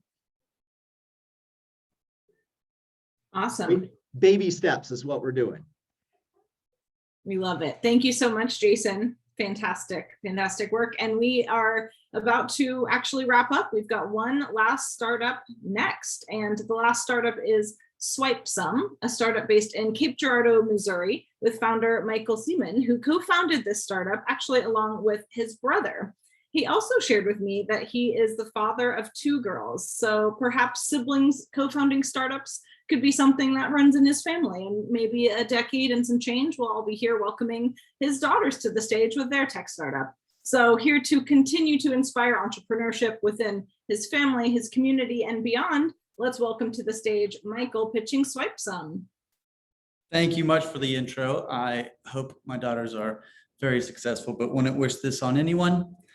My name is Michael Seaman. I am the CEO of Swipesum, and we have created a virtual chief payments officer. We relocated to Cape Girardeau, Missouri, which is in the middle of the country, with the help from CORI and the first 50K competition. If you check out the map, we're right there in the center, in the bottom right boot heel of Missouri. And I had my aha moment for Swipesum while I was working at the largest payments company in the US. I had a position between sales and legal where I got to see the playbook and realized that most all businesses have the wrong solution and are extremely overpaying to accept payments. The trend of software companies becoming payments companies and earning revenue was something that they loved, but the payments companies were protecting their margins. And historically, banks and financial institutions are the ones that distribute merchant services or payments. And as we all know, bankers typically aren't the smartest at software and new solutions.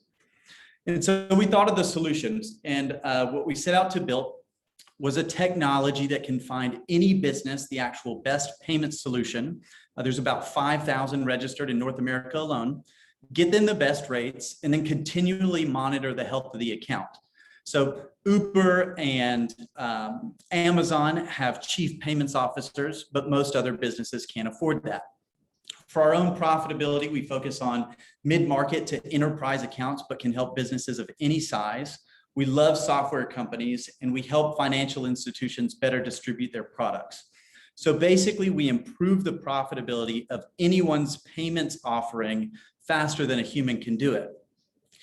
Here's how we do it. So in the top right, you see a little screenshot. We've created a digital consultation. So we learn how businesses accept payments, their softwares, their hardware needs. We're then able to curate a group of the most ideal providers for them with pre-negotiated pricing. We plug it in, which is always a barrier to getting a new account, and then we stay on for ongoing support. The payments industry is a $600 billion burden for business owners, but it's a very large opportunity for us. With how our contracts are structured with the payments companies, we can hit about 20% of this for an addressable market of about $120 billion. The payments revenues have continued to grow since we launched in 2018 at about 10% per year. And our solution is actually working. And so we're able to take significant business from publicly traded companies that have been doing this for years. Some of our most significant recent deals are multi-unit retail and e-commerce companies. Most of them with their own software. The way that our deals are structured, we get paid from the payments companies as a channel partner, and then we also have the businesses pay us per project. So year to date this year, we're quickly approaching 2 million in revenue. We do make about 15 basis points or 0.15% on average from each business that we help, even though we're saving them a lot of money. We have 10 full-time team members, but do pay probably about 30 people here and there, all in Missouri, and we keep everything local. And we've done this with only $3 million in funding so far. As Amy said, we're looking for more kick-ass women, and we've definitely found that in our leadership team.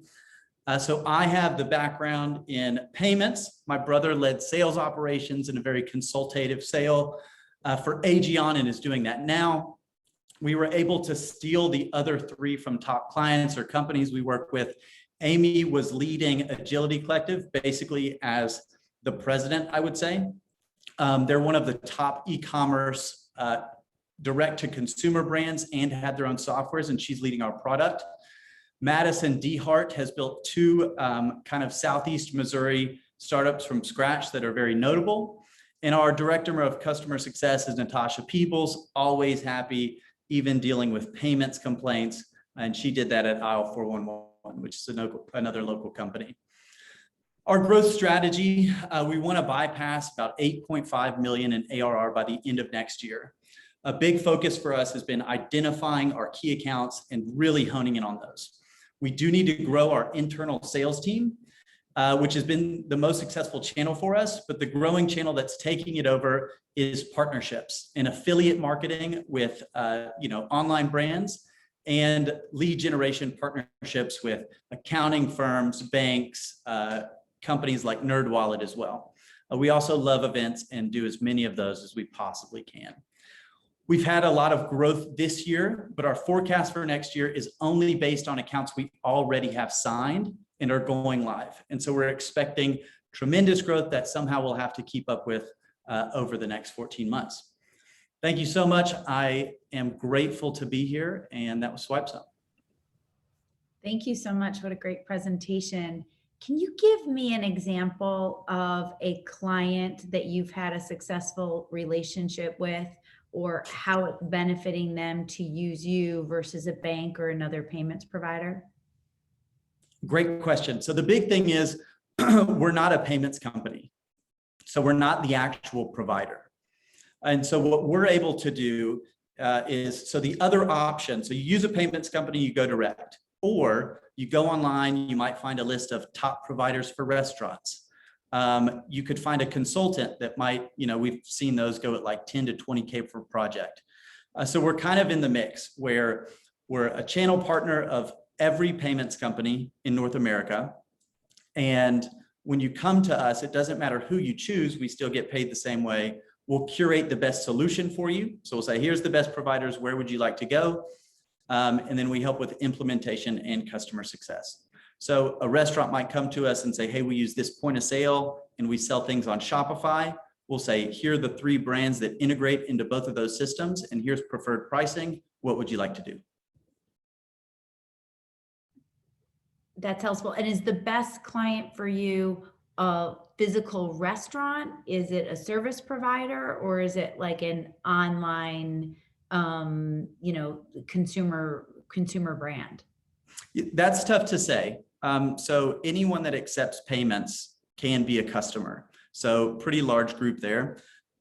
We have most of our clients tend to be kind of medium-sized businesses, so 1 to 10 million in monthly revenues. We have a lot of service-based businesses for some reason. We have a lot of e-commerce. We have multi-unit retail.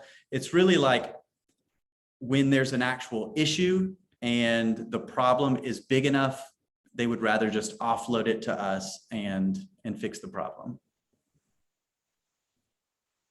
Anybody else? Michael. Hey. Oh. Hey, Michael. Really impressive traction, obviously, and growth projections for the company. So congratulations on that.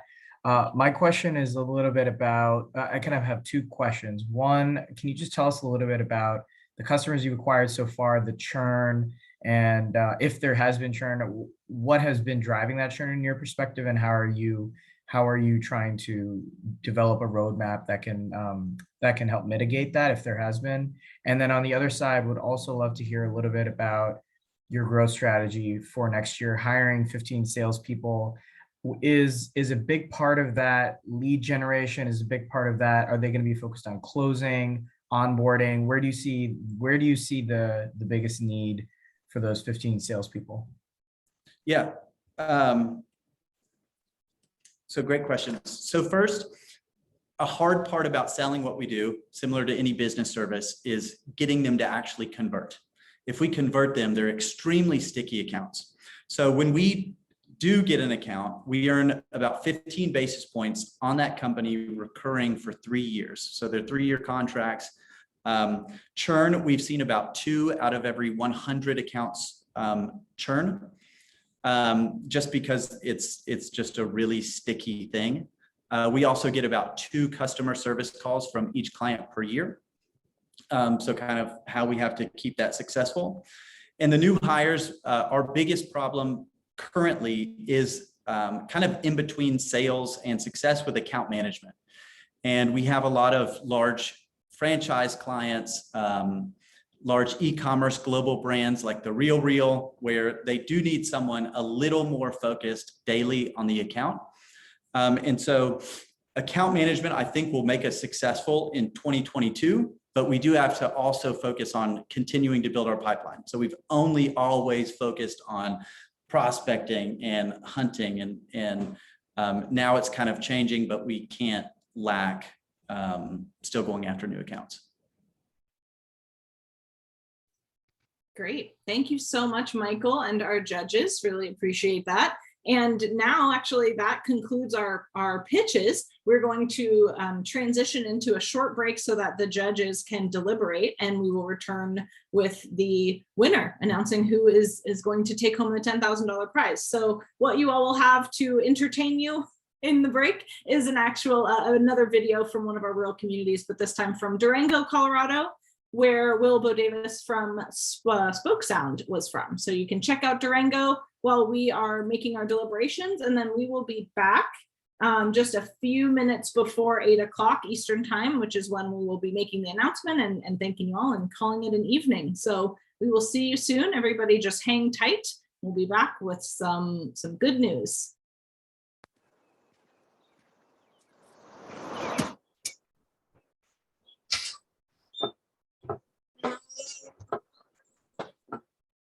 There's something magical about this place.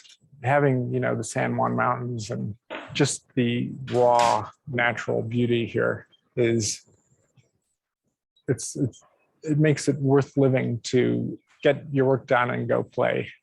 It's also about the community. I like that this is a relatively small town. We've got a combination of people who were born and brought up in Durango and going through Fort Lewis, and a really great engineering program there, and then talent coming in from out of the rest of the US. So it's a really neat opportunity to do very focused work and then have a great lifestyle too. Yeah. Welcome to beautiful Durango, Colorado, a picturesque community with incredible local amenities and an intoxicating quality of life. Historically, Durango started off as a natural haven for outdoor enthusiasts and relied on tourism and the oil and gas industry, but this was not sustainable. So, the Southwest Colorado Accelerator for Entrepreneurs was started out of a critical need to diversify.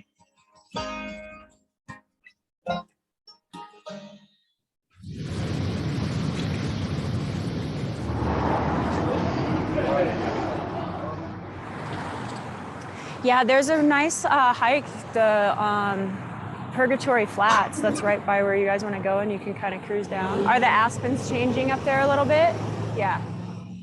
When you are out in nature, it's quiet. You're able to kind of connect deeper within.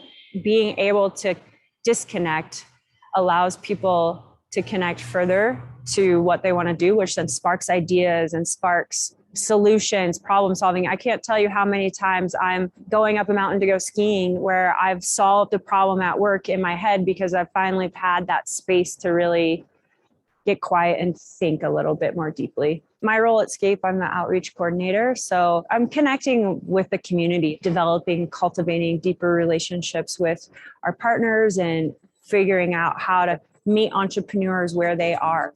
Well, Scape, the Southwest Colorado Accelerator Program for Entrepreneurs. It got its push from Region 9, one of the directors several years ago. Region 9 serves the local area to help with different economic development initiatives. And about 7 years ago, there was a group of economic development agencies and local angel investors that wanted to figure out, how do we create more businesses that will create more jobs? How do we create an accelerator in a rural community? 35% of our workforce are in the service sector jobs. The strongest employers in our area have a nationwide customer base, and they are able to weather seasonal fluctuations and not be affected as much as the service sector jobs are, which really just validates of why we have to create more businesses that can provide sustaining jobs for the community. Region 9 invested in Scape primarily because we identified that there was a gap in the capital stack. When businesses are starting up, after they use up all the money from friends, family, and pools, they have to get debt financing. We did not have those small level investors in our region or community at all. With Scape, we created a program that would have angel investors that would provide the supports to get those businesses kind of to that point where they could grow and then get venture capital, go public where everyone could invest in them. That was kind of the goal. The examples of Mercury Payment Systems and Get Prime as local companies, local tech companies that started here and made it big. are a real inspiration, I think, for other entrepreneurs. It can happen. You can start from in a small town like this and get good traction. There's a bunch of people here now that didn't exist before, and from that, there will be more companies get started. There's a pool of talent that they attracted, and then they still want to live here. They're going to find out a way to create another job or another business. When I first had the concept for Muni Revs, I actually got connected with some advisors that still today work with me. I remember rolling up our sleeves and running out my business plan, and we already had some clients, but it was, okay, now we're getting some traction. What's the right pricing mechanism? And so that's what's been the most beneficial to me, is the willing and experienced mentors in Durango. Entrepreneurs that I've seen receive is really programs like Scape, being able to go into an intensive program like that, learn from mentors that have been there, done that. They ask you the right questions. They kind of help you hone in on what the next product might be or the next model might be. So having a program like that is huge to the ecosystem here. That from a rural area, we can launch these growth companies nationwide, and that we have all the mentors, the resources, and the access to capital that they need. Scape program does a good job of helping these companies be successful. It's tough starting a business, and so it's good to get all the help you can. As the community grows and is vibrant, I think Durango's created this unique brand, that we are entrepreneurial friendly, that we are innovative, and we're rural. And so I feel like that's what I want to see continue, that you can be vibrant and rural, that rural's not something negative.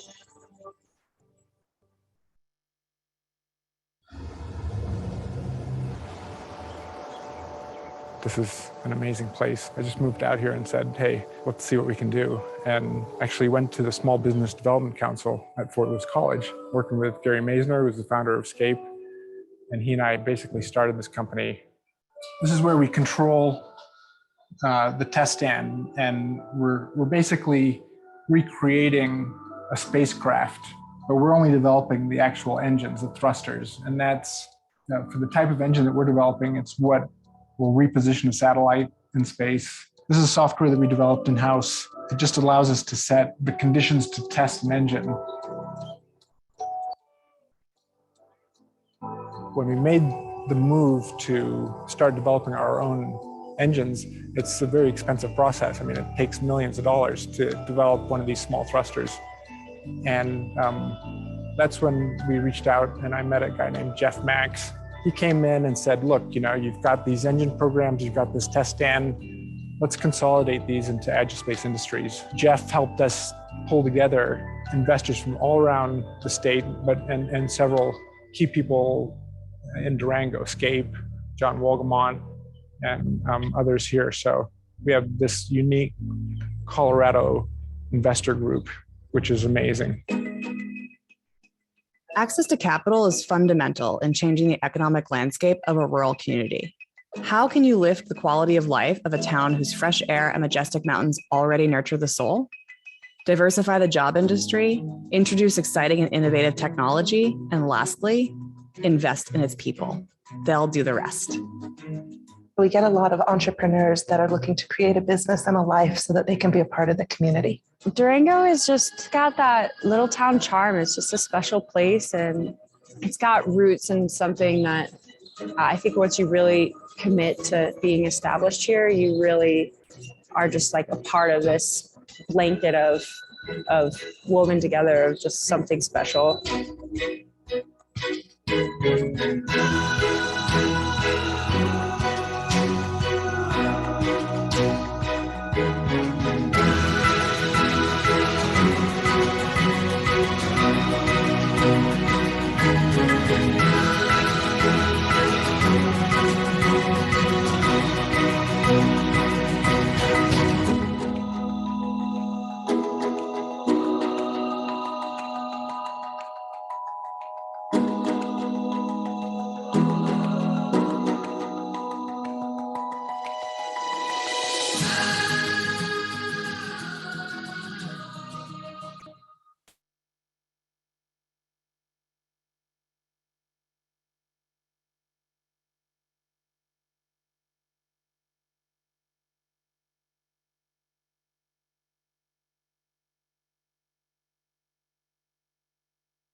Hey everyone, it's Matt again. I just wanted to touch base. The judges are still deliberating, and while they're doing that, I just want to say a couple of words. One, just how totally inspired I was by the set of pitches. It exceeded certainly all of my expectations. And for those who aren't as familiar with the Rural Innovation Network, that's what this is. This map is where the communities are that are already a part of the network. And this, the quality of these pitches and these innovations are really a tribute to the leaders in each of these communities who have said, we're going to do something different. We're going to buck the trend in creating companies that are on the cutting edge of innovation and leveraging innovation and using unique understanding of the marketplace and that scrappy spirit to be able to make these kinds of ideas a reality and a reality that's successful in the marketplace. So just, on behalf of the Center on Rural Innovation, thank you everyone for coming out, for being a part of this first pitch competition of this kind. Thank you to all the entrepreneurs who put themselves out there. This is not easy, and I know for many first-time entrepreneurs, this is a first foray into this kind of work. And I'm in awe of all of the different ideas that were brought forward. And just incredibly grateful for the communities who are doing this hard work and empowering these entrepreneurs. So thank you, everyone. I'm going to just make sure that— Are we ready to announce a winner? Are we there? Good. Yes, all right. Just on time. All right, everybody. Without further ado, we are very excited to share with you the winner of our $10,000 prize, and the top scoring startup this evening was Kall Morris. Congratulations to the Kall Morris team. It was out of this world. Thank you. Thank you very much. There was a lot of exciting pitches and events here tonight, and even one or two I plan on incorporating into our own small community, especially with little nieces and nephews. So just so many great people all around. Thank you for the opportunity. And I'm shocked. I'm speechless. That rarely happens. So no, thank you so much. Well, thank you very much, Troy, and thank you to everyone who joined us tonight. We really appreciate you coming out, and we sincerely hope that this event has changed your mind or helped reinforce your belief that innovation truly can happen anywhere. You've seen some incredible, huge ideas coming out of these small towns, and we are just so grateful for all the support. The entrepreneurs, each and every one of them, came up and really delivered tonight their best performance. The judges, as you could tell, we were deliberating because it was a very hard decision. There were some incredible startups that all were in stiff competition with each other. So we thank you all again for joining us this evening, and congratulations to Kall Morris. As a team, we're so proud and excited for you all. And we will be sending out contact information. Matt had maybe shared this already, but after this event was recorded. Each startup has a recording of their pitch. All of you can watch that. We'll also be sending out an email with the contact information of the startups, as well as a link to sign up for our newsletter and our mentor network. If you saw a startup here tonight that you would like to support, or at least introduce them to someone you know who may be helpful, that's what we're all about. It's a real community feel here, and we just thank you for being a part of it. Thanks, everyone.